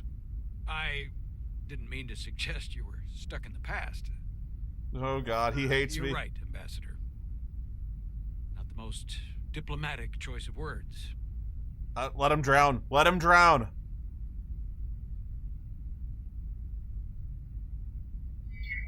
Your experience comes from the past, but our present situation calls for it. True enough. We were hoping you could fill us in on the details. We got the basics from Starfleet. Two formerly peaceful neighbors are now on the brink of war. Indeed, and the tension between them grows fiercer by the hour.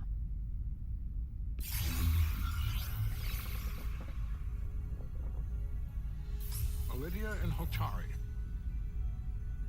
Illydians are the more advanced species. They made first contact with the Hotari over a century ago. This is Tau, the Hotari moon. It is rich in dilithium, and for decades, the Hotari and the Illydians have shared a mining operation there. The Illydians provide the technological resources, while the Hotari have served as the labor force. The stability of that arrangement was the source of their peace, until recently. The Hotari have suddenly and forcefully seized control of the mining operations and expelled the Illydians from their system. That is the official story, as told by the Hotari when they requested Federation mediation. But the details remain scant. Communications between all parties have been limited by the ionic interference.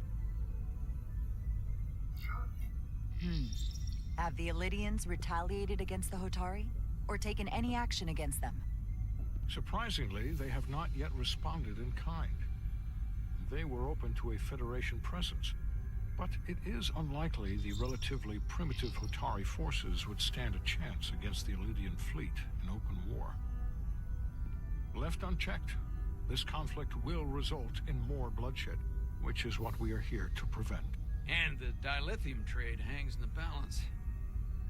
Clearly, the Hotari have been exploited in this relationship.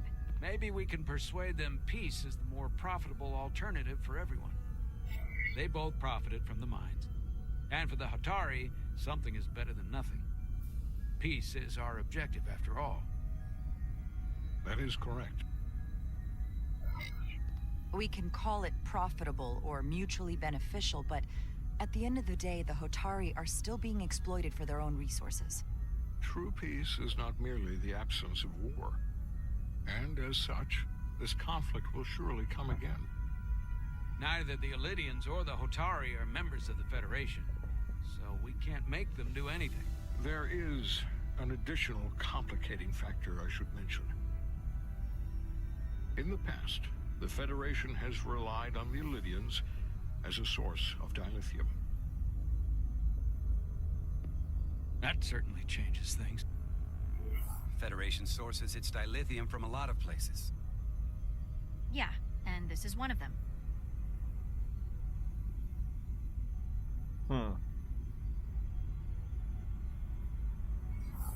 So we've already played a part in this.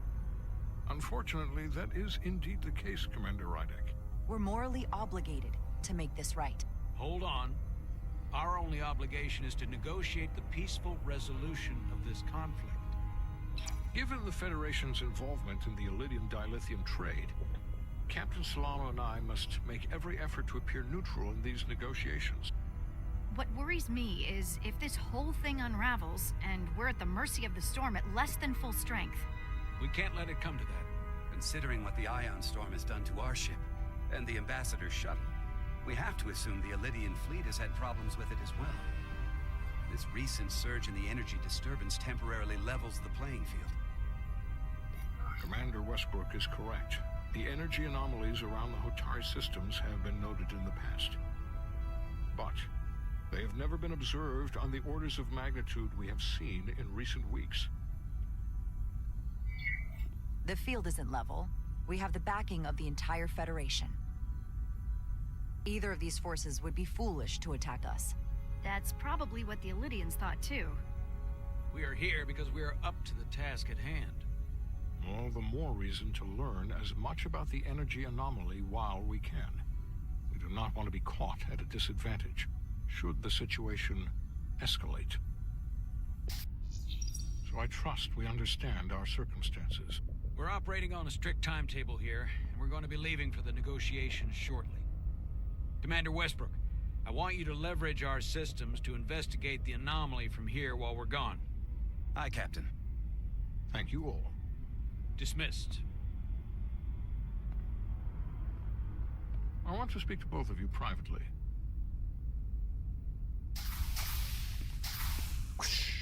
Ambassador Spock, I'd like to make a formal introduction. My first officer, Commander Jara Rydek. Commander, as you are aware, there are limits to what Captain Solano and I can do in our official capacity as representatives of the Federation. But someone in an unofficial capacity, your first officer, for example, would not be bound by those restrictions. Why would I be unofficial? Commander Rydek could ingratiate herself to certain parties behind the scenes, where they may be more candid in revealing information that could lead to a resolution. She certainly goes her own way. Maybe that helps in this case. It would be unconventional, but I'm not opposed to it. I'm perfectly happy to work outside the lines. And by extension, you will be doing your duty, Commander. Just not too far outside the lines. Well, I hope Commander Rydek will have more luck finding out what really happened than we will through official diplomatic channels. The fate of the negotiations, the interests of the Federation, and the prospect for peace may very well depend on it. Doing what Spock says is the most logical thing to do.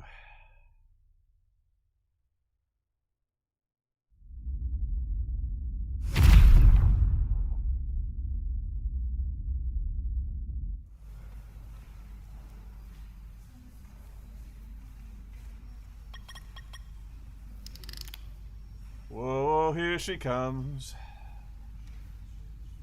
Watch out, Mr. boy. Diaz, I understand you have already discussed the warp drive failure with Ambassador Spock. I have. It is imperative that the Ambassador's shuttle be flight ready. I need you both to ascertain the root cause of the system failures he encountered. I'm surprised, Commander. I thought you would have wanted to work on Ambassador Spock's shuttle yourself. I respect the Ambassador and his many accomplishments, but I do not derive any satisfaction from interacting with his shuttle as if it were somehow transubstantiated through its association with him. Especially when I have the entirety of this starship to concern myself with.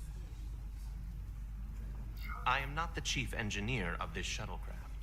The Ambassador asked me to take a look, and I'm ready to crack this thing open. Good. You could learn from Mr. Diaz's focus. I'll take notes.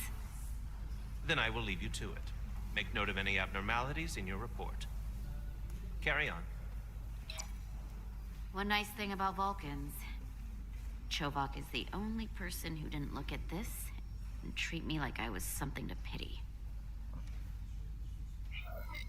Doc says I should get used to it. Doesn't mean I want to be reminded of it every minute of the day. Hey, you won't get pity from me. I think it makes you look tough. As tough as you really are, that is. And that makes you sound pretty smart. I might need you to save me from myself next time, though. Come on. Let's get to the bottom of this.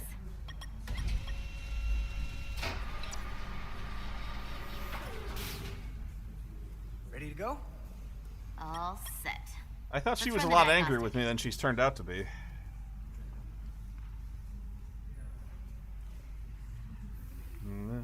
Air quotes. Da-da-da-da. Dig in. So, I know about your talk with Miranda. You do? She sent me a Priority 1 dispatch right after your conversation. I'm happy for you. Both of you. Thanks. But I'm only going to tell you this once.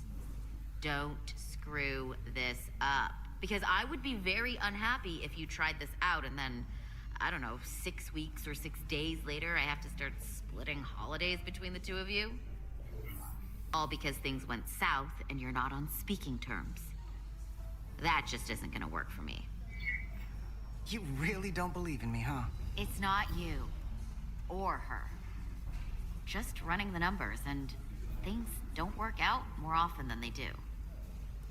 I like my friends, and I like our group. I don't want to lose that. Is that thing done yet? Yeah, it's wrapping up. Let's see.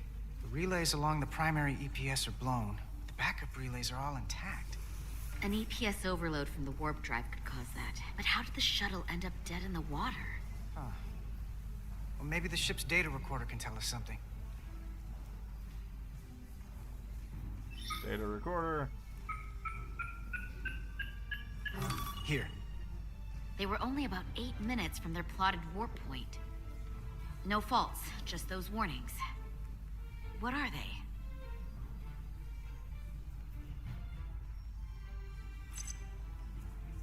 Subspace variance out of tolerance. What does that mean? It means the main navigation array lost sight of space somehow. Will the array going offline cause that? Yes, but it should have also thrown a fault code. Subtitles just vanished on us there. The warp field became inverted suddenly. I've seen this happen when the center warp coil cracks. A cracked warp coil throws a fault code. Still, we should take a look. There was a complete warp cascade failure. Wow. They're lucky the shuttle didn't turn inside out. Makes me think the computer panicked on the warp field equation. Any one of these failures should have thrown a fault. If it was caused by a system failure. None of this caused the relays to blow. Roll forward to when that happened. Yes, ma'am. So here, they take a moment to get their bearings and they attempt to re-engage the warp drive. There. That's the relays blowing. And look, there's another warp system alert. They're all the same. Subspace variance out of tolerance, or warp inversions. Finally, there's a complete warp cascade failure. Then it's one of two things. Either a warp coil is cracked, or the navigation array is offline. That makes sense.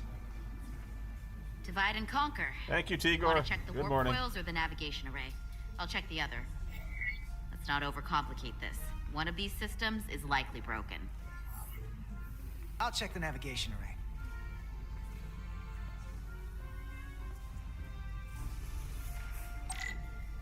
Your tricorder can record and analyze data. Looking through it will reveal the unseen.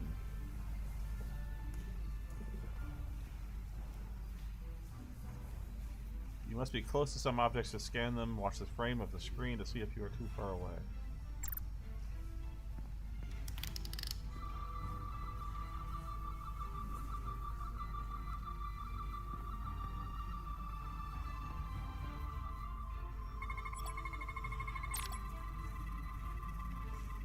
Some objects you scan will activate a deep scan.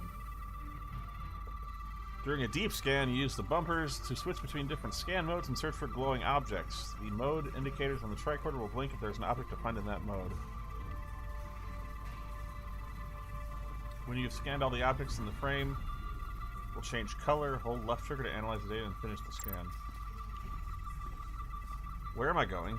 Whoa.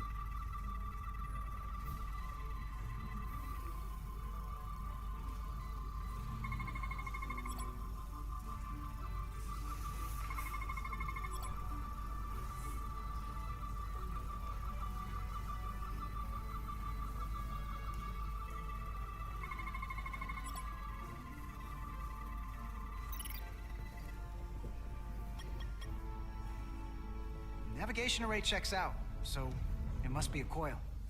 Except it's not. Checked and double-checked. Well, the readings don't lie. Here They comes the spelled security disaster signal for the you. way team. Sacrifice.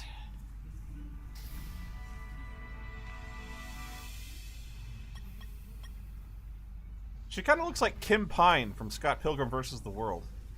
A little bit. Hey. I'm not here. We're escorting the negotiating team to the surface as soon as they come down from the bridge. I don't want to interrupt some important work.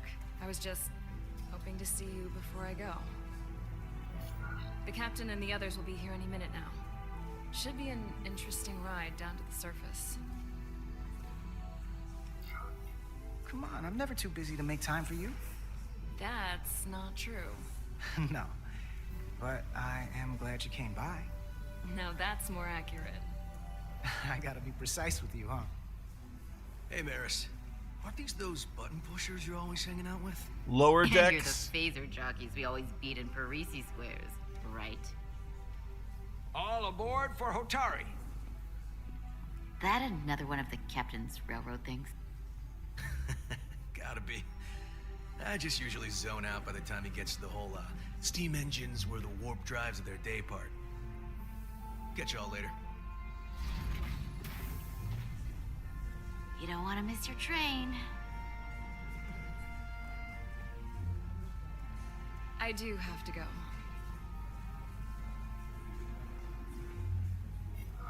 Not gonna lie, I'd rather not leave right now. More important things on my mind.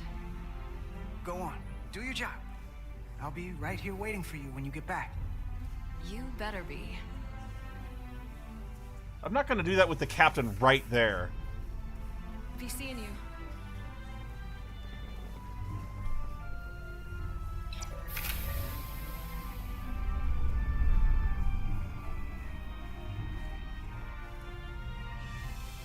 Etzelarda Diaz.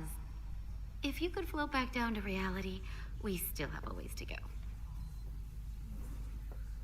Kiss her to assert dominance All right, over the where captain. were we? So, the warp coils in the navigation array are fine, but the nav computer doesn't seem to think so. I'm out of ideas short of field stripping the shuttle from bow to stern. You wanna take this out of the shuttle and throw it on the bench? Oh, real hands-on maintenance. I like it. Ba-da-ba-da-da-da, it's done. Patched into the ship. The ship's computer can double-check our work. If the shuttle's nav computer is putting out false data, we'll know it. Let's run through the shuttle's logs again. Why did our voice get all Running echoey for now. a second?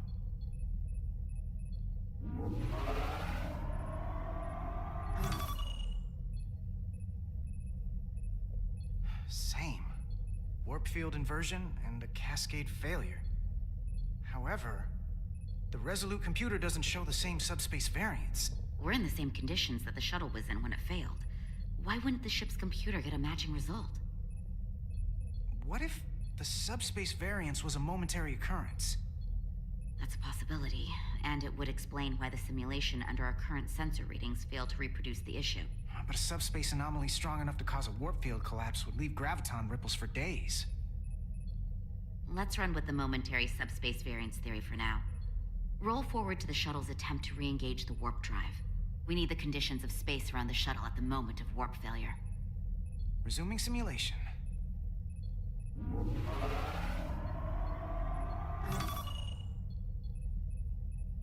Error in warp field calculation. Cochrane formula variables are out of range. That right there. Take the shuttle sensor data from that moment. Computer, why did the warp field calculation fail? Warp field pressure returned non-orthogonal. Results are undefined. That doesn't help. Wait, what if we use a different ship? Put the Resolute into the simulation instead of the shuttle. Yeah, it should warp just fine. Unless... Computer, ... run the simulation with the Resolute. Resolute simulated. Computer, give me manual control on the warp power. Static field intensity, warp 1.1. 1.2. 9.6. 1.3. Warp pressure is destabilizing. Error in warp field calculation. The warp drive has experienced a system-wide cascade failure. Warp field collapsed. Subspace variance is out of tolerance. Cochrane formula results are undefined. Bingo. What-o? The same moment when the shuttle failed to warp, so did the ship. The Cochrane Whatever bubble happened to the shuttle collapsed. just happened to us. The Resolute will not sustain warp. We can't leave Hotari space.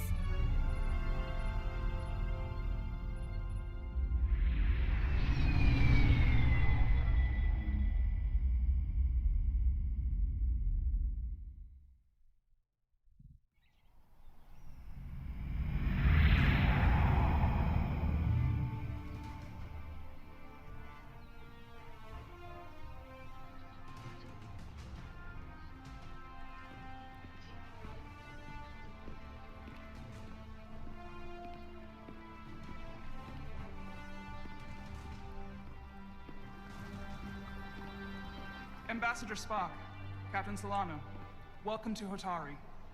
We are honored you've come. My name is Tylos Altaris, Minister of Diplomatic Affairs. The honor is ours, and this is Commander Jara Rydick, first officer aboard the USS Resolute.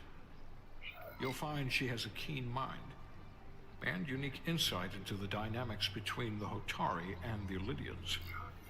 It's very nice to meet you. Likewise. I hope... These must be the representatives of the mighty Federation. Orcs! The reigning authority in the galaxy. Or so we've been led to believe. Whether that's true or not remains to be seen. But, either way, we're grateful you've made the time to come to our little corner of the universe. And you are? This is Galvin, and this is Sidron, the heroes of the revolt in the mines.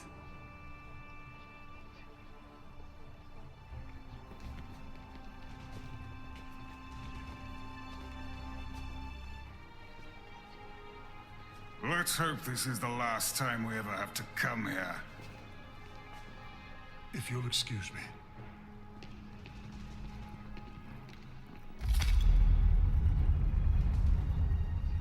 I think we're about to begin. Did you hear the arrogance from that guy? I don't know what we're walking into here, but that guy was something.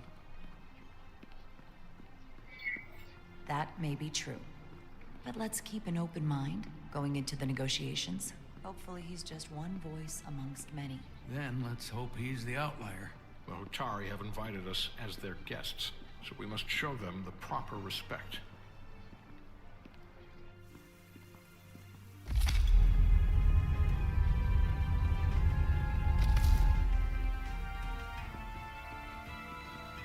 Nice place.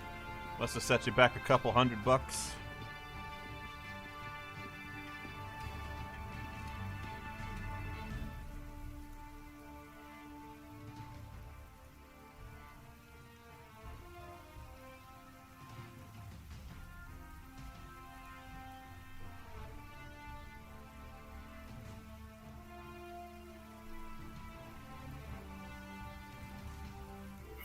Show deference, show strength.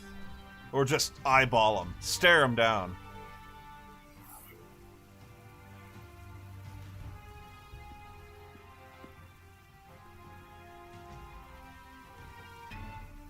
Ambassador Spock, welcome to Hotari Prime. The honor is mine, Your Majesty. That the Federation would send one of their most respected representatives is not only an honor to the Hotari people and their queen, but recognition of our stature and importance. Let's get on with it, shall we? With all due respect to the Federation and their ambassador, they have no authority here. We are not members of their alliance. We are not subject to their rule, nor yours. We demand the immediate return of all mining operations to Elydian control, as it has been for centuries and will be for centuries more. That has always been our understanding. That understanding has changed. Then you invite war! And if you cannot remain silent, you will be silenced. But his point is well taken. What is the Federation's interest in this matter? Perhaps you would have us trade one oppressor for another? The Federation remains neutral. Our only interest is the peaceful resolution of this conflict. We are here at your request, Your Majesty. For now. I'm trying to keep an open mind here, but it's not easy. I thought they wanted us here.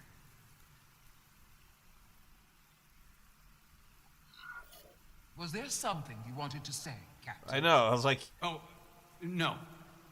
My apologies. And what about the Kobliad? She's not part She of... can speak for herself, can't she? Then let her.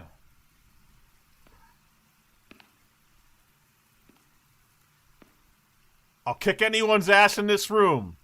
Anyone.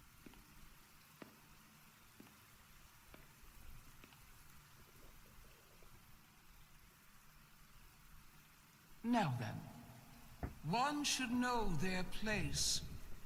What you might be somewhere else is not what you are here. Which is standing before a queen. And a queen deserves respect. A bow is not too much to ask.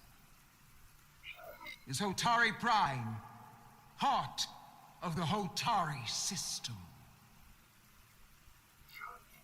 My name is Commander Jara Rydek, Your Majesty. I prefer to be called by my name, not my species. Thank you, fruit spread. Then I suppose that makes us even.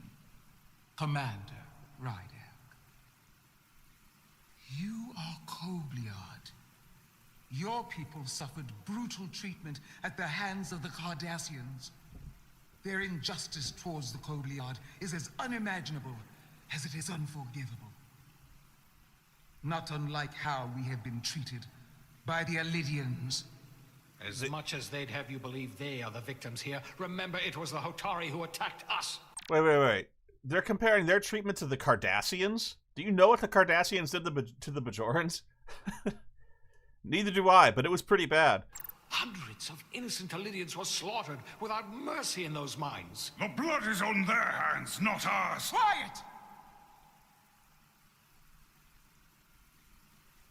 If after all the Kobliad suffered, you finally had the chance to right that wrong, to get out from under their control, would you take it? Or would you negotiate a peace?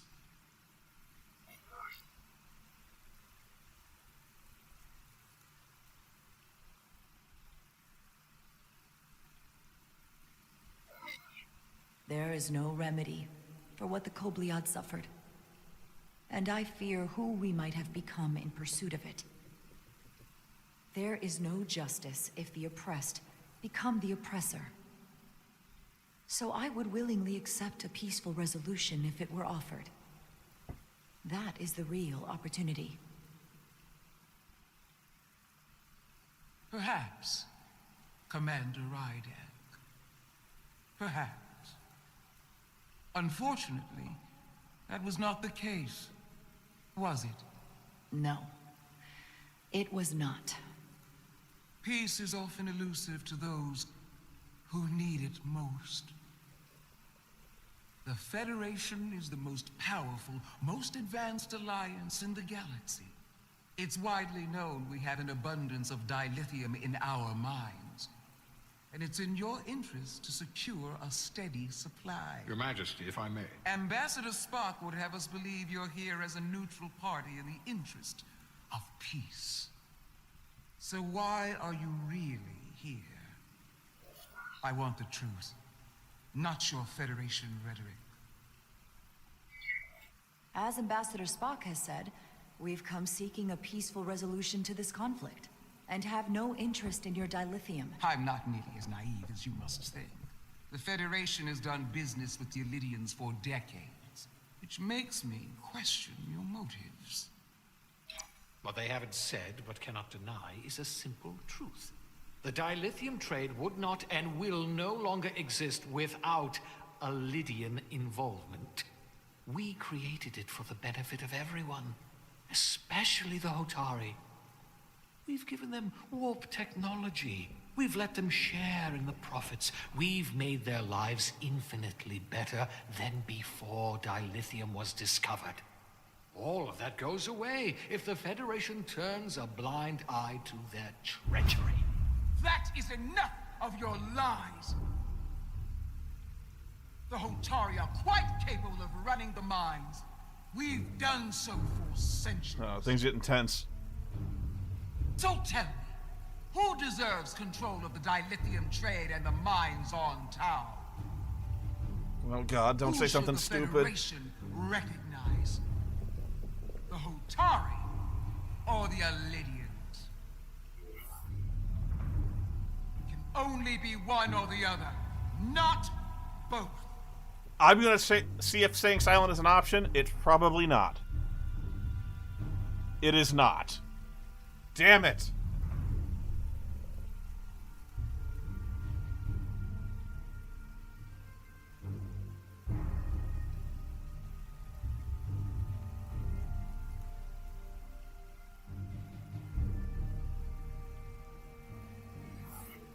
If I have to choose only one, then it would have to be the Hotari. Well said. How could the just and wise Federation make any other choice? This is an outrage. The Federation has lost all credibility. I kind of agree. Lydia will not be deterred. We will take back our minds by any means necessary. Then you will see more blood spilled. I am more than willing to address your concerns, Your Majesty. Yours as well, Representative. But I suggest we could have a more productive conversation with a smaller group. Perhaps only the most essential representatives.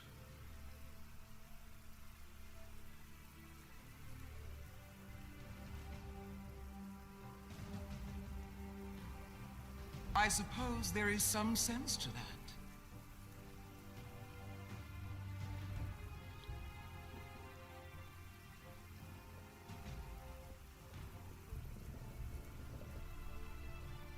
Oh, he's giving me that look. I hope we meet again, Jara Ryder. I said something dumb.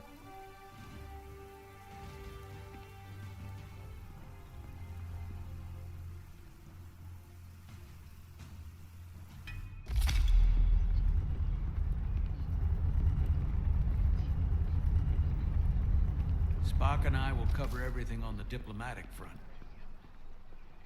You make nice with the locals and see if you can get some answers. We need to find out why the Hotari are so willing to risk war. What happened in those mines?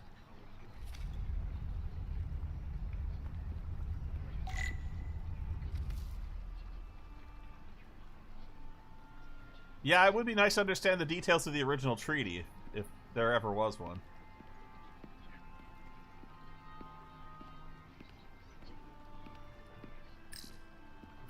Appreciate water. Soothing.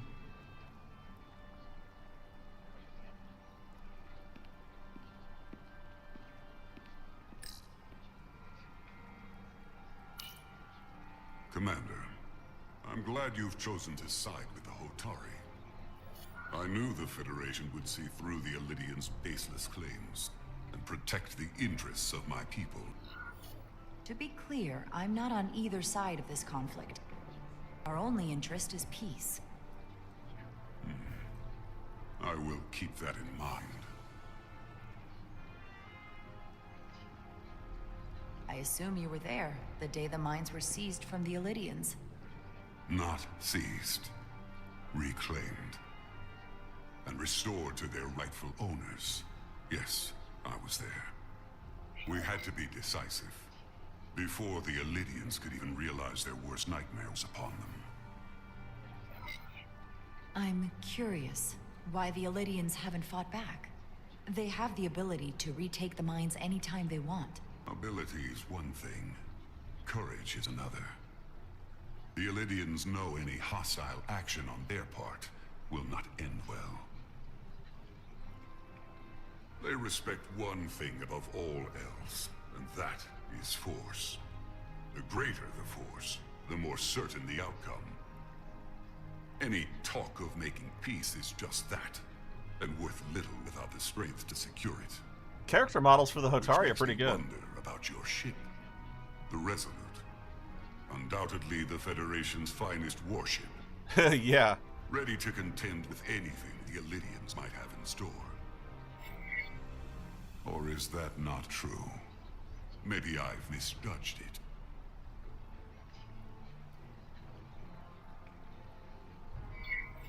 I wouldn't say state of the art, but the Resolute is plenty capable and can hold its own against just about anything.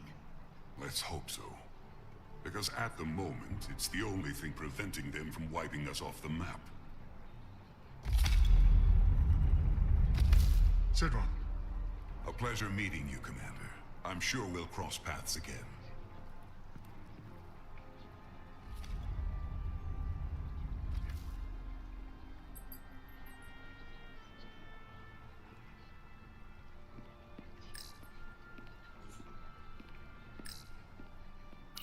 Such rough terrain. No wonder the Hotari are so tough.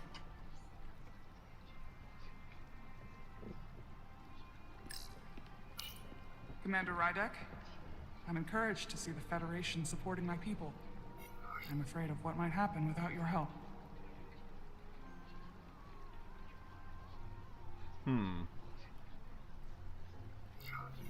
The Illidians have no right to your land.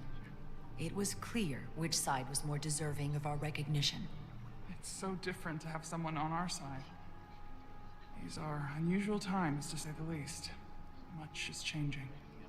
I saw you speaking with Sidron, our national hero. I'm curious, what did he say? He seems to be of the opinion that negotiating for peace is a waste of time. Because force is the only blunt instrument he understands. He's a miner, not a diplomat.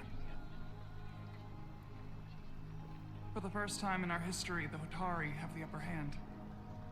We see ourselves as strong instead of downtrodden. New voices have risen up. Old voices shouted down.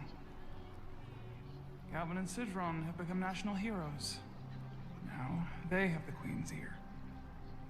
Better or worse, depending on your perspective. I get the sense you don't exactly trust them. I don't trust their instincts, which are leading us to war. My fear has been that the Illidians will launch an attack and crush us. You've seen their starship, no doubt. They could have retaken the mines whenever they wanted to, but it never happened. And as strange as this may sound, I'd almost say they're afraid. I just don't know what they're afraid of. It's still the same bluster and bravado you would expect from them. But it has no teeth. Like they're afraid of what might happen. Do you think it has something to do with the ion storm? Right now, it's stronger than ever, isn't it? It's entirely possible. I'm not a scientist, but I do know the storm has knocked out all kinds of systems. So maybe the Illidians weren't willing to risk their ships, given all the interference.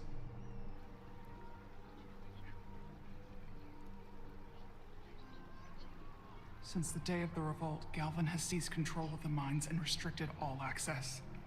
No one's allowed without his personal authorization. And they've taken over a section of the palace with just as much secrecy and security. I'm told it could be something they brought back from the mines. I've made inquiries, but everyone pretends it doesn't exist. I strongly suspect they're hiding something. What do you think it is? I've heard rumors it's some sort of ancient artifact, but I haven't seen it myself. How can we know?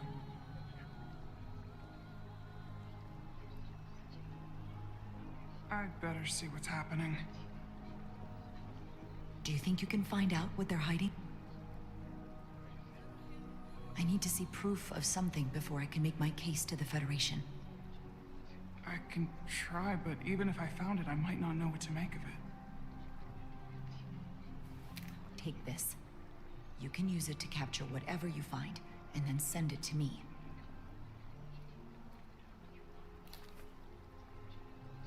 Thank you. I will let you know what I find. And I look forward to our meeting again. Just hope I know how to use this thing. Sorry, I couldn't help but notice you were speaking with the Hotari this whole time. I figured in the interest of fairness, I should offer another perspective. Of course. I'm probably not telling you anything you don't already know, but these negotiations rely on the Federation's neutrality, as does any hope you might have for a supply of dilithium in the future. So, why you would choose to side with the Hotari escapes me. Without Lydian involvement, there is no dilithium trade. Clearly, you weren't aware. We are and will remain completely neutral. Our only interest is the peaceful resolution to this conflict. As is ours. Of course, the question is, at what price? Kiba. A Major Salit Arminta, Special Attaché, Lydian Armed Forces. Pleasure to meet you, Commander.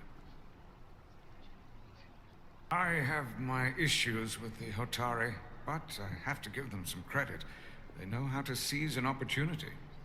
Thank you again, Fruit Spread. Violence is not strength and compassion is not weakness. Thank you very much.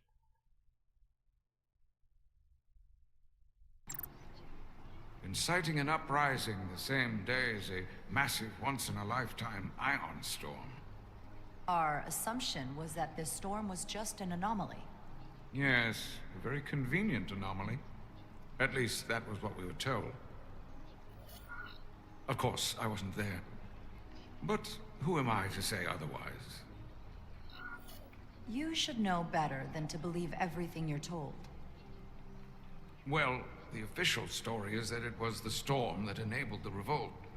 How else do a bunch of unarmed, unorganized miners seize control of an entire moon, much less thousands of mines? But I've talked to people who were there. They tell a different story. They say they're lucky to have escaped with their lives. That it was more than just the storm. That somehow the miners were able to harness the energy from the storm. I know it sounds crazy. I'm not even sure I believe it myself. But that's what they said. You said the Hotari were primitive. Well, they are. Except for the part about weaponizing ion storms.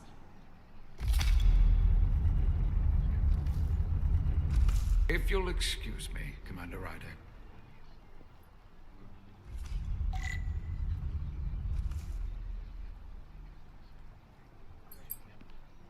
Oh, where is the captain?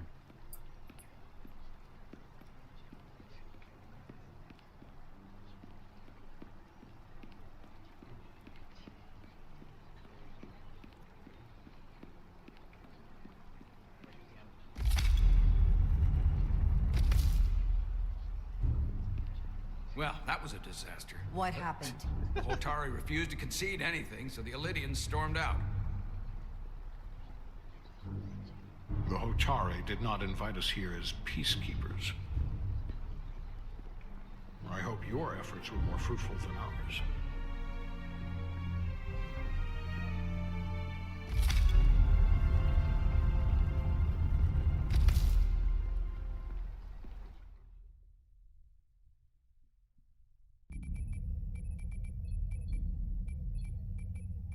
Gravitational harmonics failing to resolve. Warp bubble stability degrading. Increase output to maximum. Increasing warp output to maximum. It's happening again. This is not the most gripping subplot.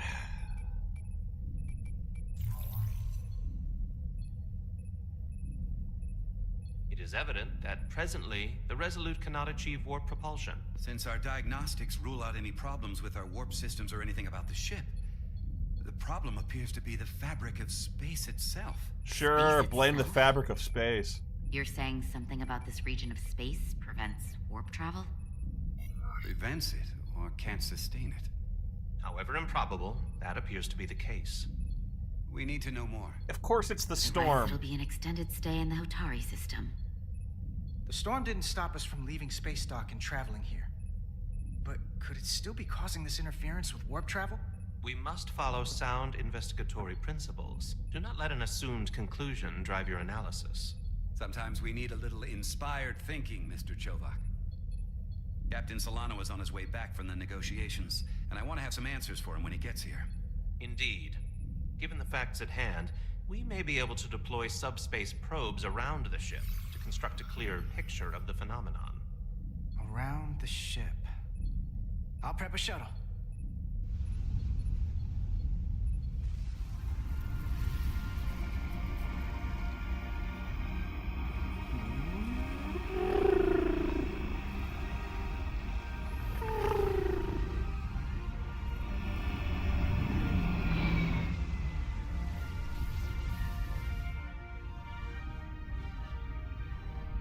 I'm setting up a waypoint at a distance roughly corresponding to the edge of our warp field. When we get there, I'll deploy the first probe.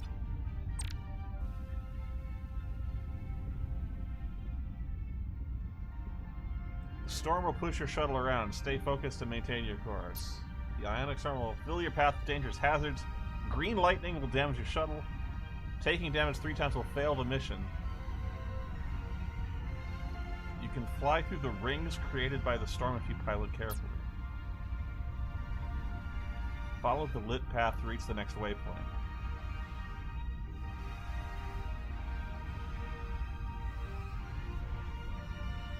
Thank you, Krensada. Bring in the JFK quotes. And the Excalibur avatar. Love it, Merlin.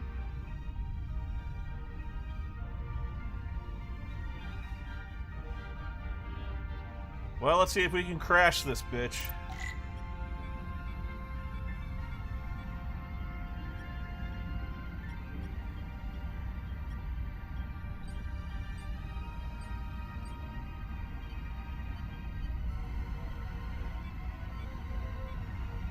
Commander Westbrook, the Resolute systems are calibrated to receive the probe's readings. We are standing by to reproduce the warp field collapse after the first probe is deployed. Thank you, Mr. Chovak. We'll be in position shortly.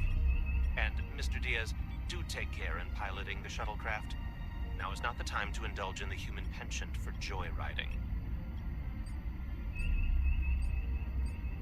Chovak probably isn't such a fun guy to work for, huh?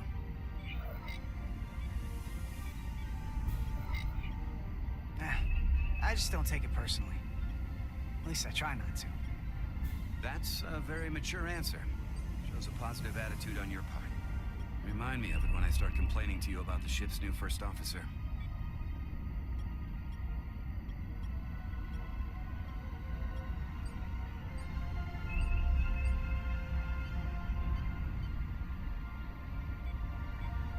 So far, the green lightning isn't too bad.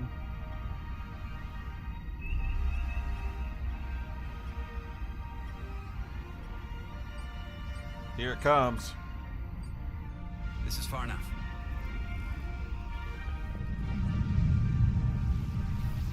Transporting the first probe into position.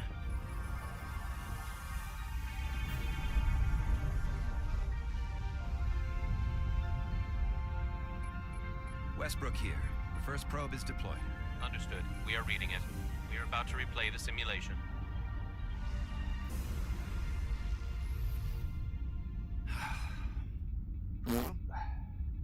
Don't get me wrong. Things are definitely trending up with Commander Rydek. She's put my ideas into action. And she listened to me when your life was on the line out on the hull. It sounds like a good thing. It is. But I'm still trying to figure out if she's right for the job. She didn't go through what the rest of us did. Still got chosen to be #1. Can't tell if she was actually siding with me, or if we just fell on the same side. Yeah, but She's lucky she didn't go through what we did. You can't hold it against her. Actually, I think I can. Even if I shouldn't. Test is running. Warp field collapse in 3, 2, 1, mark.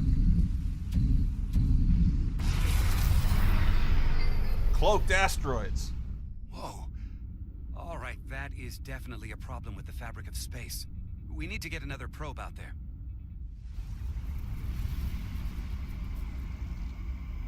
With 2 points of data, the Resolute and the probe, we've managed to get an interference pattern. I'm setting a waypoint to a particularly strong area of interference. We'll deploy the second probe there.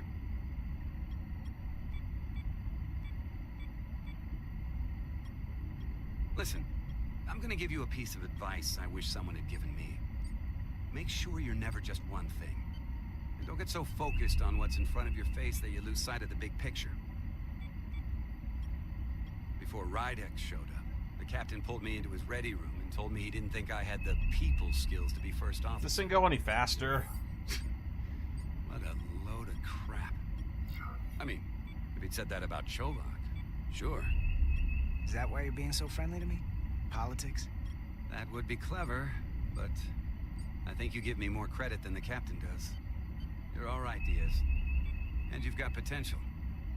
You're a capable engineer. You're good in the field. Keep up the good work, and who knows? A solid jack of all departments like you could be Commander-in-Chief of Starfleet one day. Hell, Admiral Jellicoe started as a shuttle pilot. And there are places to go in the enlisted ranks, too. Of course, if you get an officer's commission, they'll put you on another ship. You know, I'd be the best leader Starfleet ever had. Lower decks always have to fix all the problems Command causes. Maybe I'd just save everybody some steps. Well, don't forget about us little people when you're running things. Of course not. You gotta remember where you came from. Come on, let's gun this bugger.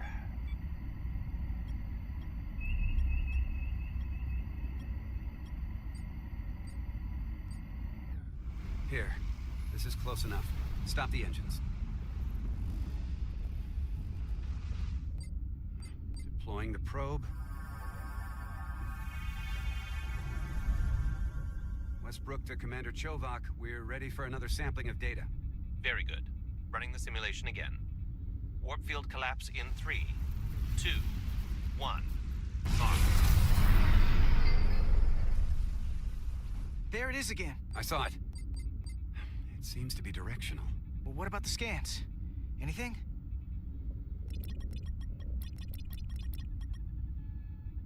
Here's the readings in relation to our local space.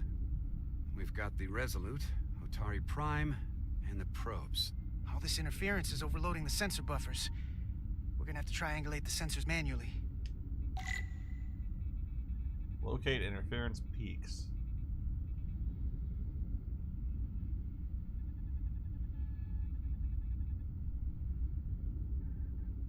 We got something.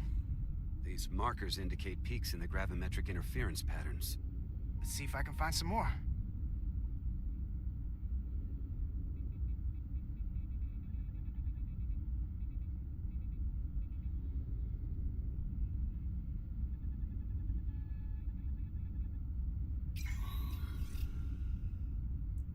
Hold up.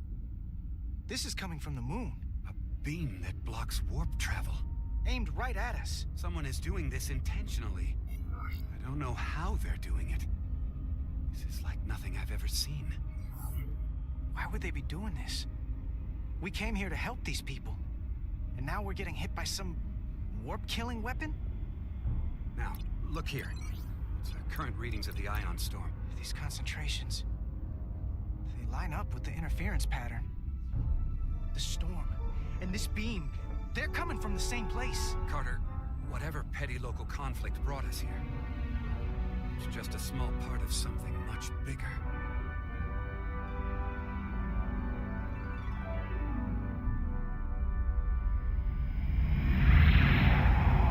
Presently, we don't have an explanation for how they're doing this. One thing is clear. This is no fluke. Thank you, Mr. Westbrook. I want a full briefing when I'm back on board. Actually, that was pretty much everything. A targeted weapon that inhibits warp travel. coming from the moon Tau. That would explain the difficulties my shuttle encountered. More importantly, the tenor of the Hotari during the negotiations. And here I thought the Illidians would be the problem. Coming to peace talks in a warship. This wasn't supposed to be so complicated.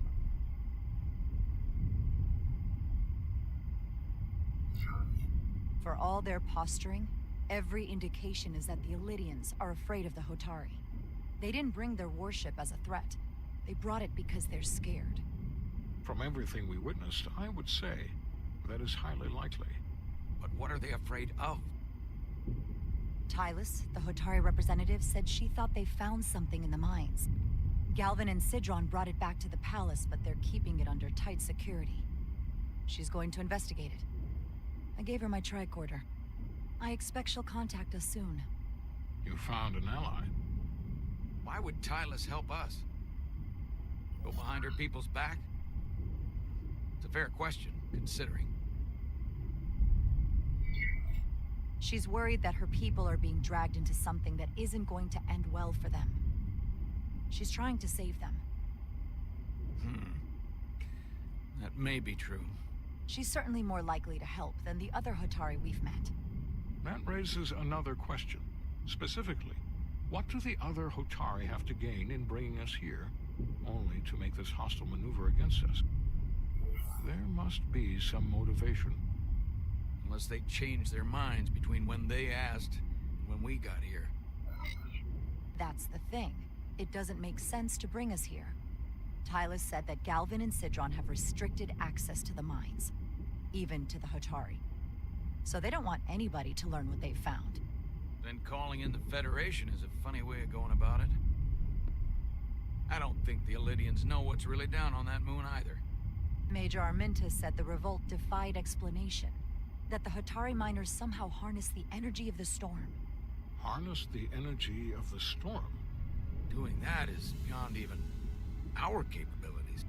So is a weapon that disrupts warp travel.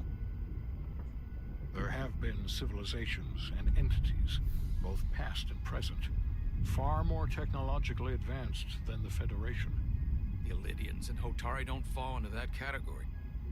But that is all the more reason to investigate further. Commander Rydek, sorry to interrupt. We've received an urgent call from Hotari. The Queen's advisor, Tylus, has asked to speak with you. Put her through. Someone's popular.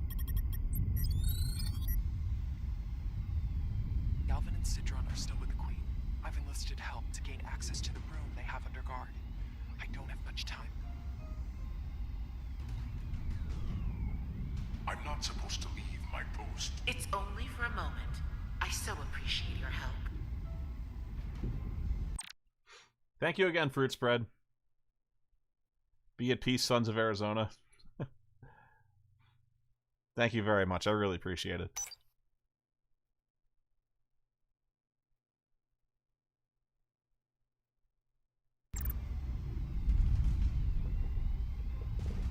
I found something. I'm sending you a scan.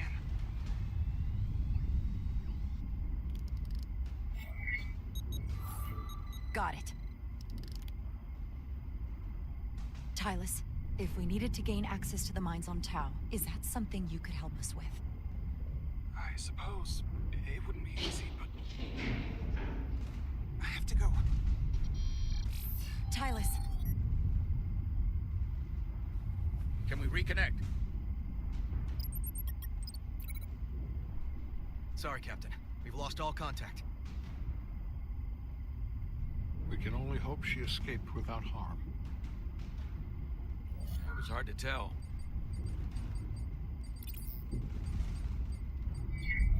I'm the one who got her into this.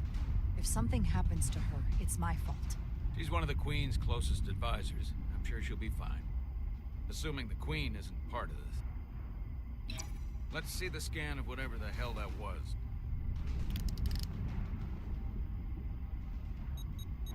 Tylus suspects this came from the mines on Tau. It appears to be of ancient origin, but the markings are unfamiliar. We can run a full analysis when we get back to the Resolute. But if this came from the mines, then it might be the key to how they got the upper hand against the Illydians. Then we have to go into the mines. The Federation would not allow that. We were, after all, sent here to be a neutral party in a peace negotiation. However, we could demonstrate that the Hotari have acted in bad faith, which would enable us to investigate the mines on Tau with full justification. But of course, we would need conclusive proof before taking action. Otherwise, it could put us in a difficult position. If this warp disruption attack isn't enough justification, I don't know what is. We have every right to defend ourselves. In due time. I don't want to escalate this without a better idea of what we're getting into. We may have a better understanding once we analyze the device. The mission to the mines, covert or otherwise, is not out of the question. And I will handle the Federation.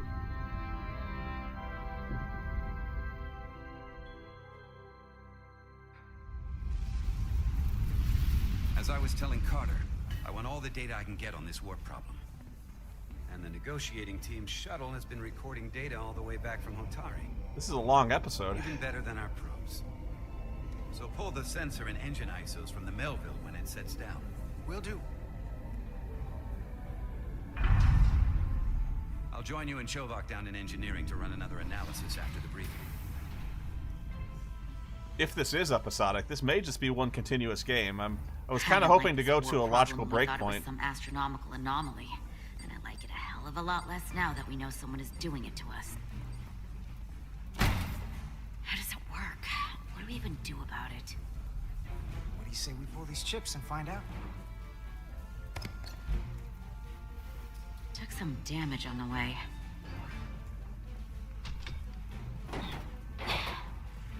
That ionic interference scored the hull plating. Might be some micro welds. Let's try pulling together. All right. 3, 2, 1. It won't budge. Gotta be the storm damage. We need to... Welcome back. Any excitement down on the surface? Excitement? No. Nothing like that. And you Hey, guys can thought you she send was me gonna the die. J7 interlock from the toolbox. I don't know what that is. Not much use for one on a security detail, huh? Carter? Yeah, I'll get it. Bitch.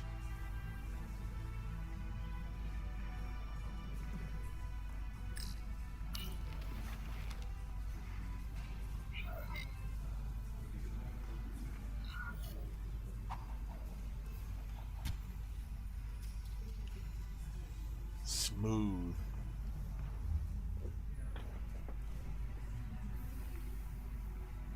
Okay, I'll apply pressure while you decouple the panel.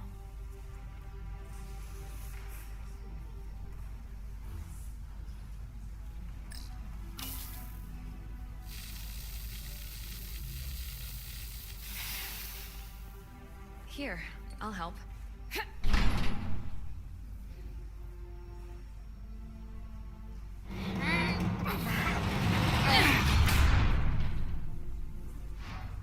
We've got this. Open up and say ah. Thanks for the hand. We have to get these isolinear chips down to engineering. No problem.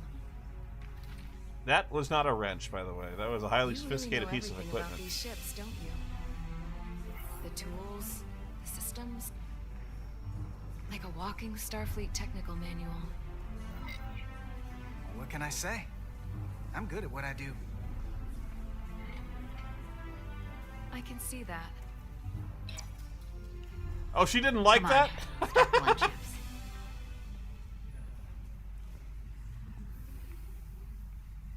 I thought women liked confidence.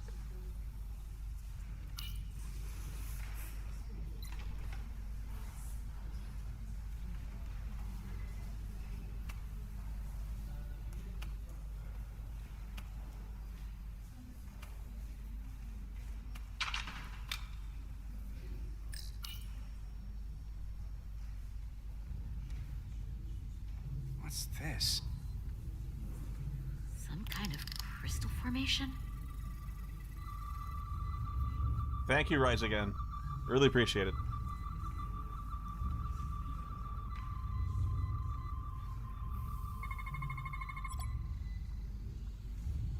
Whoa. This substance is a quantized spin crystallization of hydrogen, carbon, and lithium. It's emitting tetrametric pulses at an interval of 3.8422 seconds. Quantized crystallization isn't natural. I mean, it's only theoretical as a means to engineer matter on a subatomic level. What's it doing in there?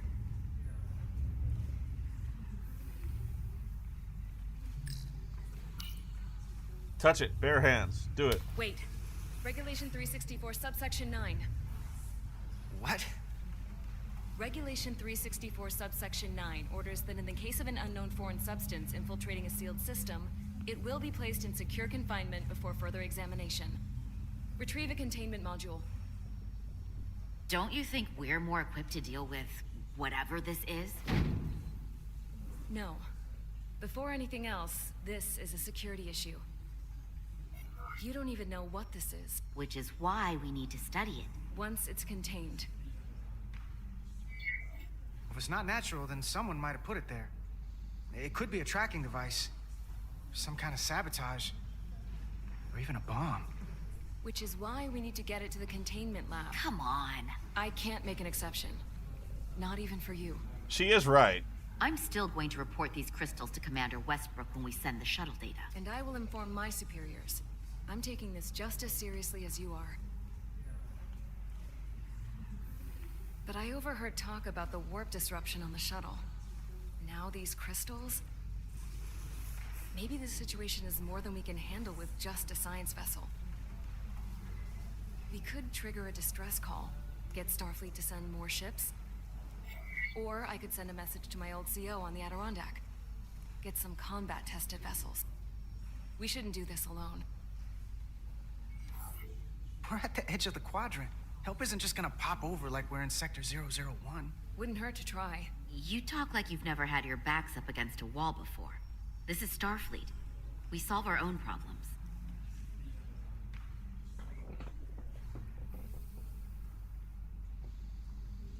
Okay, stand back. Security so rarely gets to flex.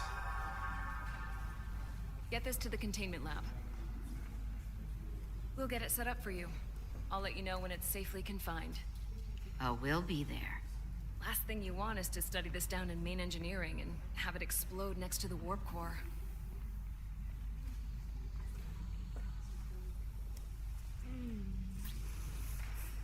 Almost forgot. Can't have that. For a second, I thought she'd gone cold on you. Like she might have changed her mind. But I guess this whole situation has her spooked. Maybe she knows more than us? Or it's because this is all happening so fast? But she usually doesn't scare easy. Yeah, there was something a little off about her. Like that talk about sending a distress call? That was pretty out there. She was probably just thinking out loud. I'm sure she'll come to her senses. This mission has enough complications stacking up. Now, we'll get through it. You, me, and Miranda too.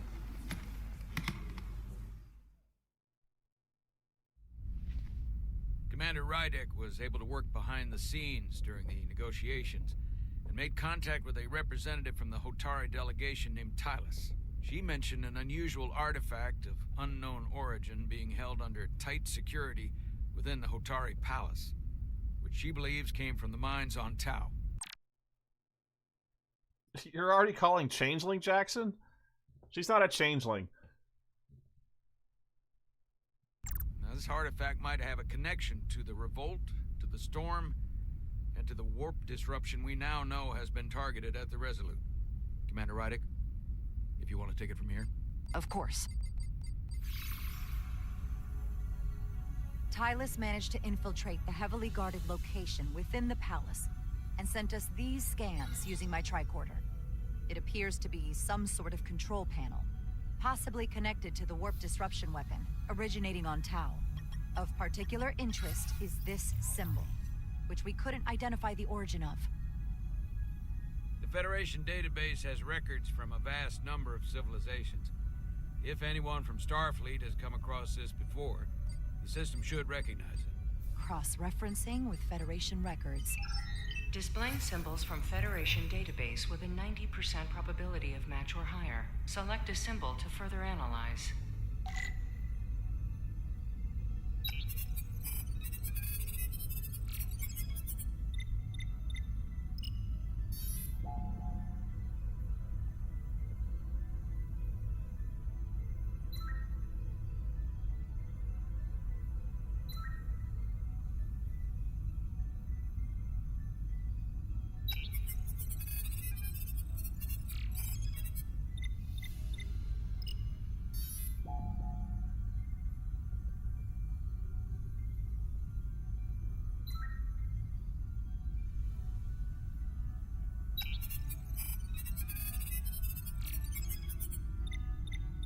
That's pretty close.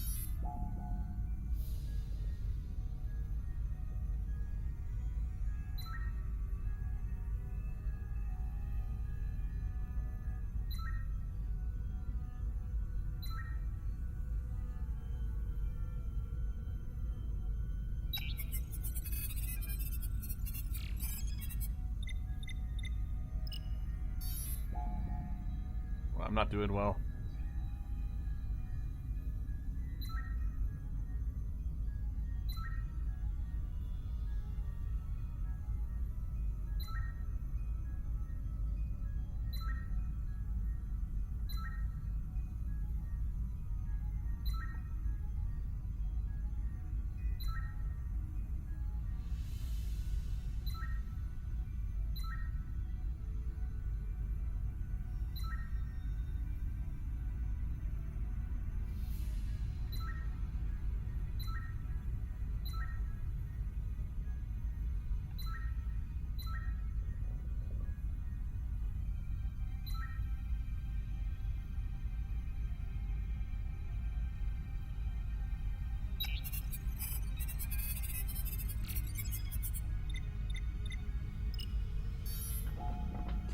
I'm gonna have to try them all.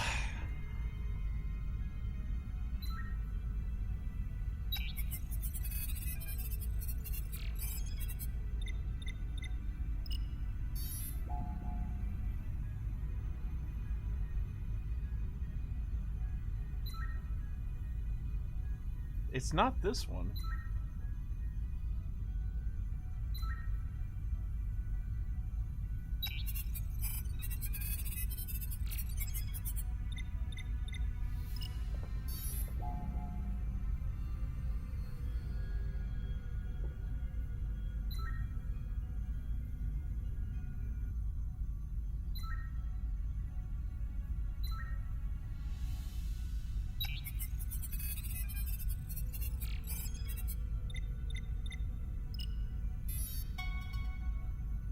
Ta-da!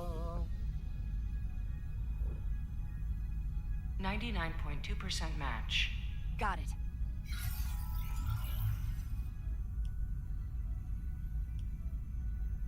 The Token Empire. So, what are we looking at? The design and composition indicate this is a glyph associated with the ancient Khan Empire. Their civilization collapsed over 600,000 years ago, but once spanned millions of systems with a population numbering in the trillions. Fascinating. The Takan were once the most advanced, most powerful civilization in the galaxy. Is it possible the Hotari found Takan technology? I wonder if they even know what they have. Our knowledge of the Takan is limited. I have only encountered passing references to them. We don't have the first idea what this is or what it means. And we have all of the Federation records available to us. Perhaps we should see what else the Federation records show. Computer, what is the last recorded discovery of other Takan artifacts? On Stardate 41386.4, the USS Enterprise D, under the command of Captain Jean-Luc Picard, discovered a Takan outpost in the Delphi-Ardu system. According to the mission summary, an unbreakable energy-draining field was deployed against the Enterprise and a Ferengi ship. The Enterprise was only Oh, that able was to season escape 1. after negotiating their release with an entity known as Portal 6-3, Guardian of the Takan Empire. Unbreakable energy dream. That episode was terrible. It starts to make sense. What else is there? There's a lot here. Let's take it piece by piece. Select the aspect you wish to learn more about. Someone from the Takan Empire is actually still around. Or at least was, 16 years ago. Computer, what other information do you have on Portal 6-3, Guardian of the Takan Empire? The entity known as Portal 6-3 is of an unknown nature. A biped humanoid, he was unaware that the Takan Empire no longer existed at the time of the encounter. He was able to control the crystal-based technology of the Takan outpost through apparent telepathic means. It was by his choice that the Enterprise was released from the energy draining field after Commander William T. Riker of the Away Team argued on behalf of both Starfleet and the Ferengi. Telepathic control of their technology. As I have said, they were the most advanced civilization in the galaxy. The technology to capture and hold the Federation flagship would have to be unbelievably powerful. Computer, what else can you tell us about the energy-draining field the Takan used? The Enterprise D was unable to break free on its own. The precise nature of the technology was never fully understood. Only that the crystalline technology used was beyond the comprehension of then-current Starfleet science. The engineering team found a quantized spin crystal formation in the shuttle you took to Hotari. They registered tetrametric radiation coming from it. We have Takan technology on board right now? We might.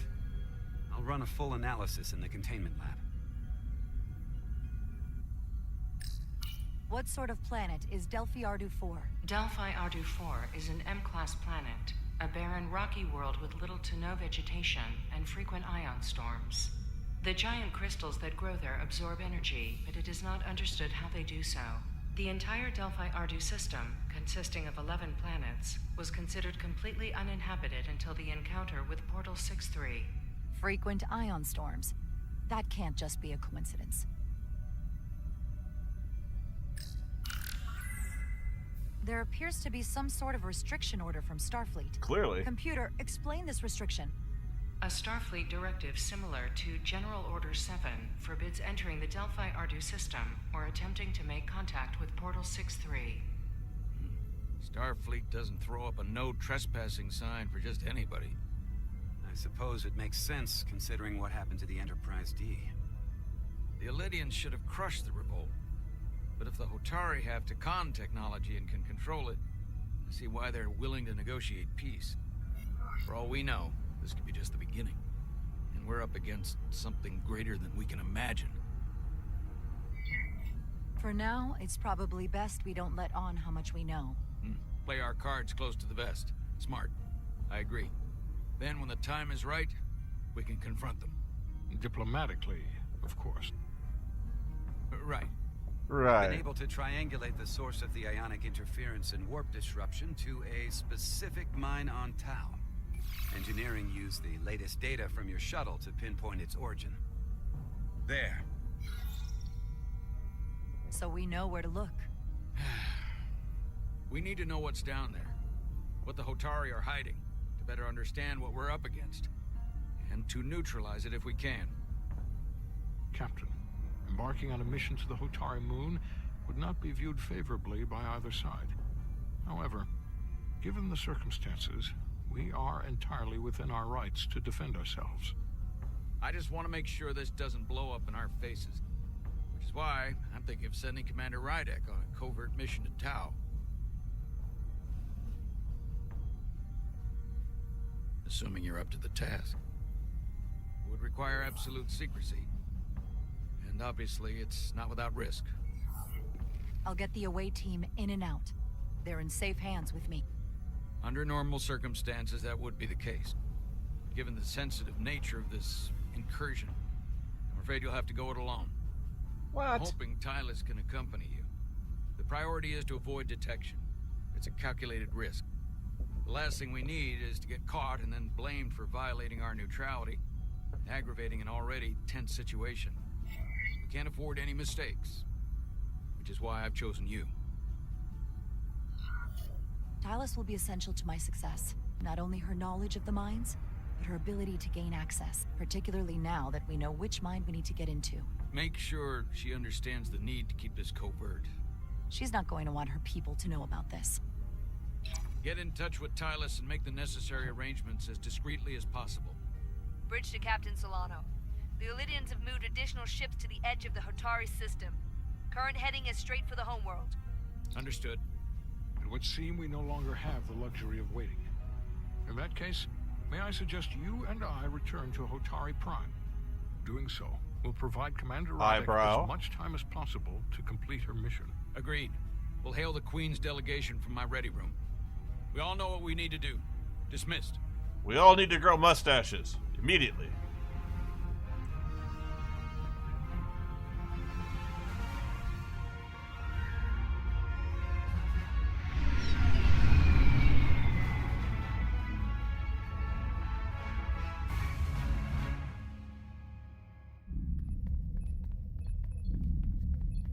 Petty Officers Diaz and Edsolar, where is the crystal formation that you found in the shuttle? I have tasked Ensign Calloway with performing a full analysis of the tetrametric pulses. Security brought it to the containment lab. I was just there. They don't know anything about it. Security never checked it in. Miranda never got there? She's the one that had the crystal formation? Yeah, her and the rest of the security detail from the negotiations. Diaz, Tamaris. Try her again. Commander Westbrook to Petty Officer Miranda Maris. Respond. Something's not right. She's still on the ship. She has to be. Computer, locate Petty Officer Miranda Maris. Petty Officer Miranda Maris is in the isolinear storage array on Deck 5. I'll go find her. Good. I am sure Mr. Diaz can attend to this on his own. Trust me.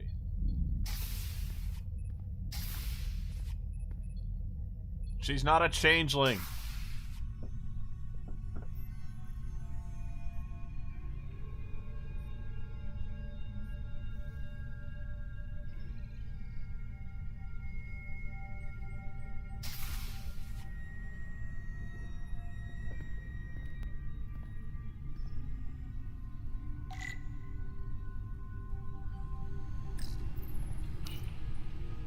Someone improperly pulled these isolinear chips.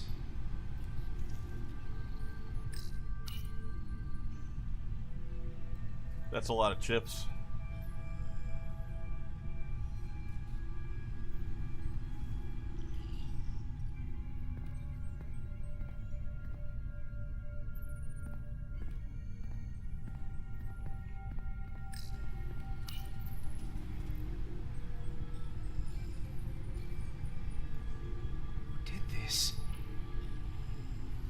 Yes, why do we even have a security team?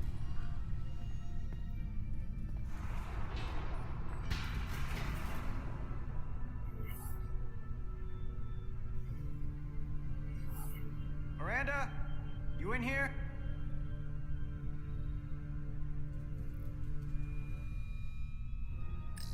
Let's do it.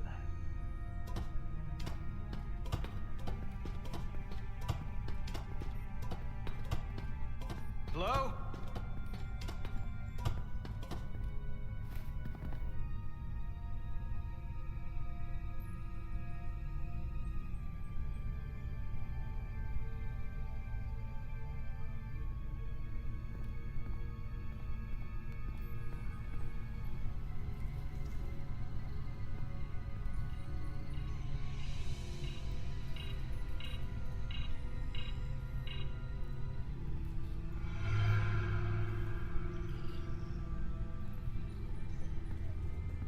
Hello? Get her! Hey!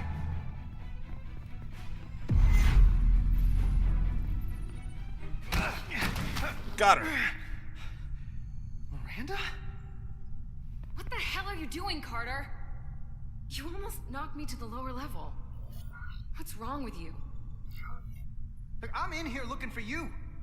Well, I'm busy. I was just leaving. Well, hold on. Commander Westbrook said the crystal formation we found in the shuttle never made it to the containment lab. I don't know why he'd say that. I brought them there myself. Whatever he told you, he got it wrong. All I know is where I left them. Why didn't you answer when I tried you on the comm badge? When I called out to you in here? I guess I was caught up in my work.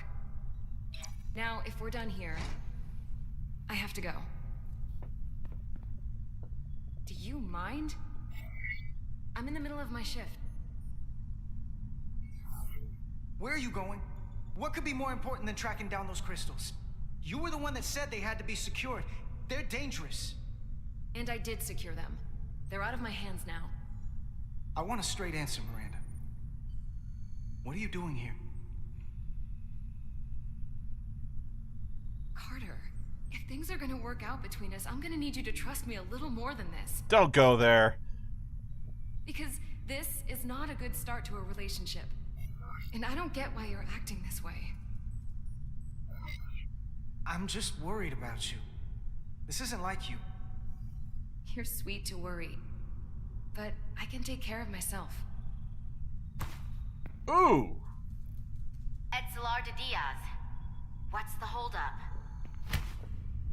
Don't answer that. You and I can work this out. Please. I'm gonna see how this plays out. Antwiler de Diaz. Are you okay?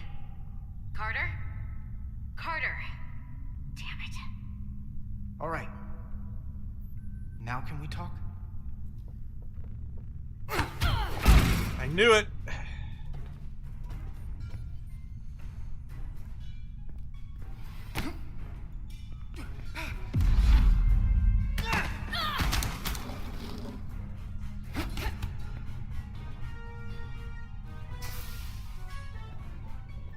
Security to isolinear chamber 5. So I see you whatever. found each other.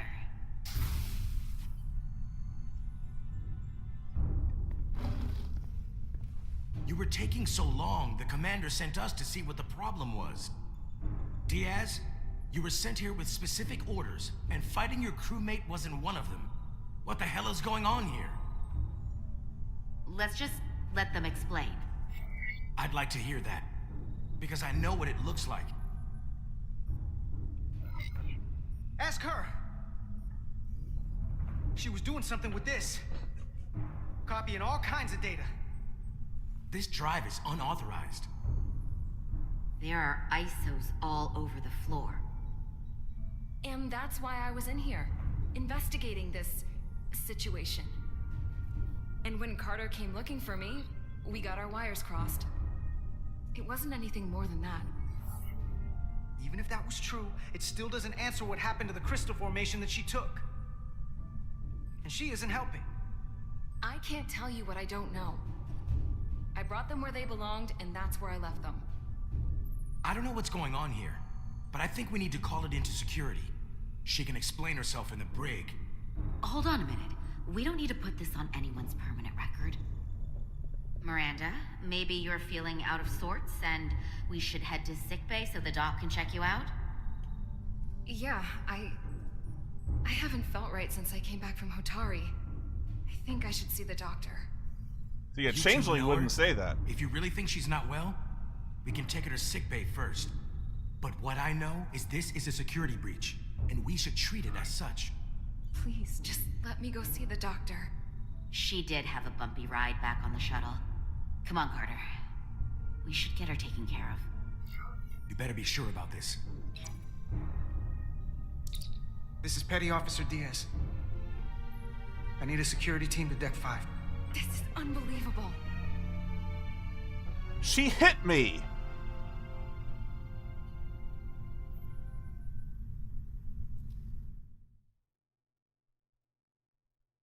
Not only did she hit me, she threw me across the room.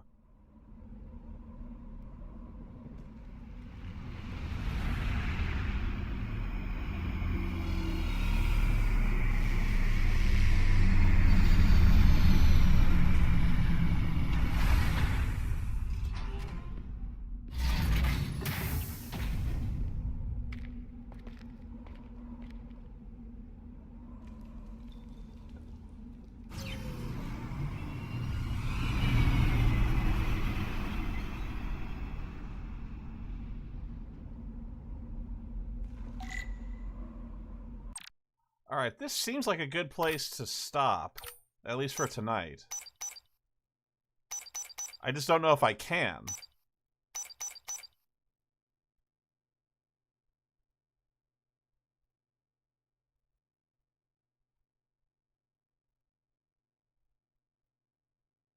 Main menu.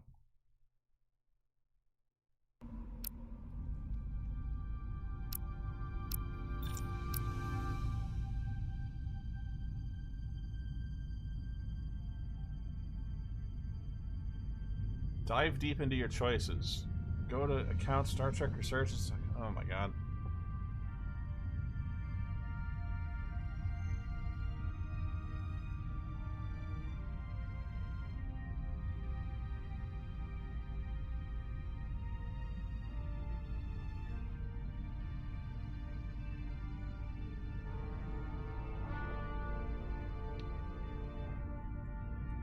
Why can't I go through here? I don't want to go to the website.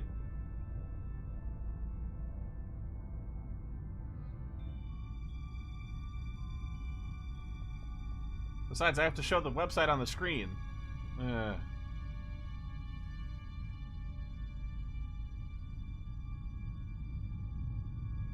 Oh, I have to go to the site and make an account? Oh.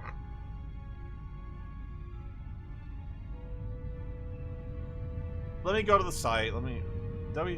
account StarTrekResurgence.com.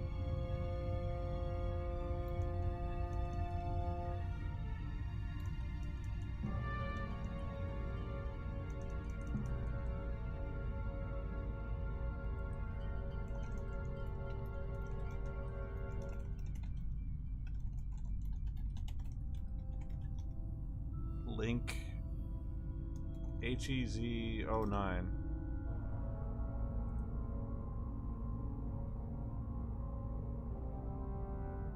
The code you entered is incorrect or has expired. What?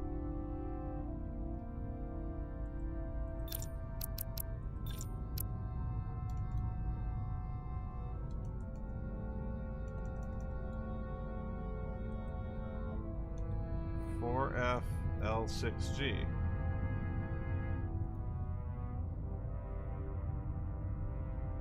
The code you has entered is incorrect or has expired.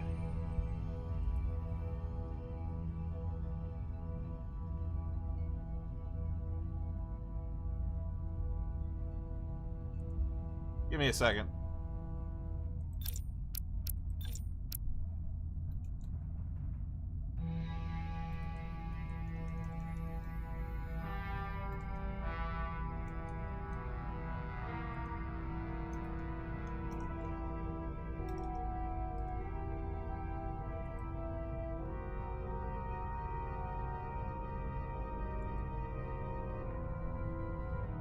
I have to... Someone's sniping the code. I don't know why you would. I have to make an account.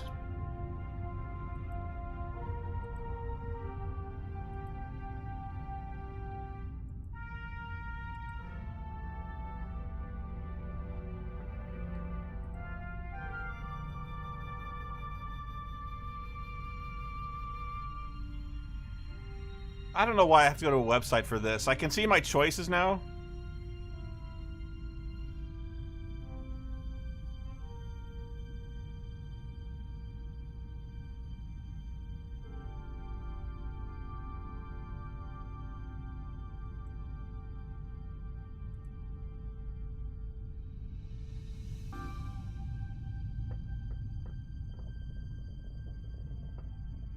See, I'd like to show you.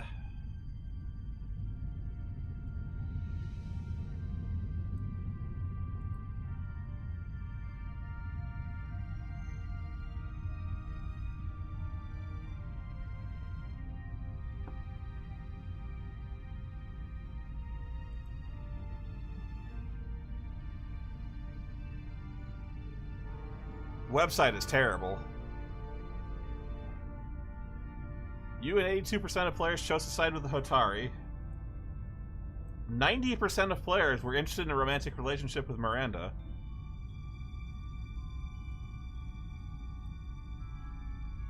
38% chose Carter to go first, because I'm the asshole.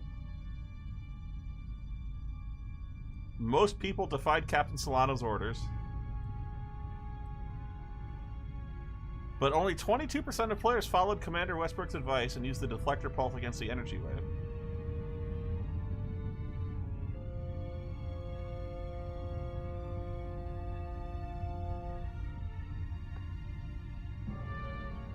And really, that's all there is to it so far.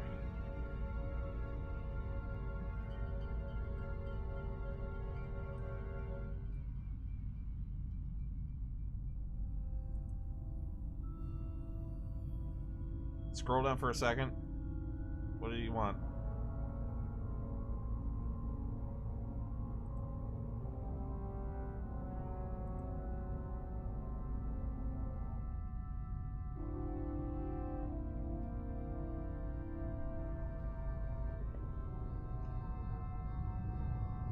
Okay, well, this is a good place to take a break. So, I'd like to thank you all for coming, and thank you for the donations. I really appreciate it. Helps me keep coming back to do these live streams. The next time I live stream will probably be this game again. I'd like to finish. But the 30th, on the 30th, System Shock, the remake, comes out. So I'm definitely interested in playing that one on live stream. Very excited about that game. Yeah, System Shock remake. May 30th.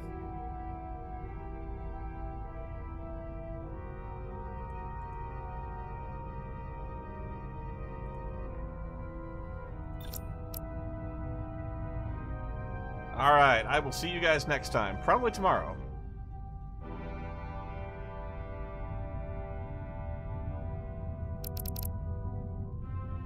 Have a good one.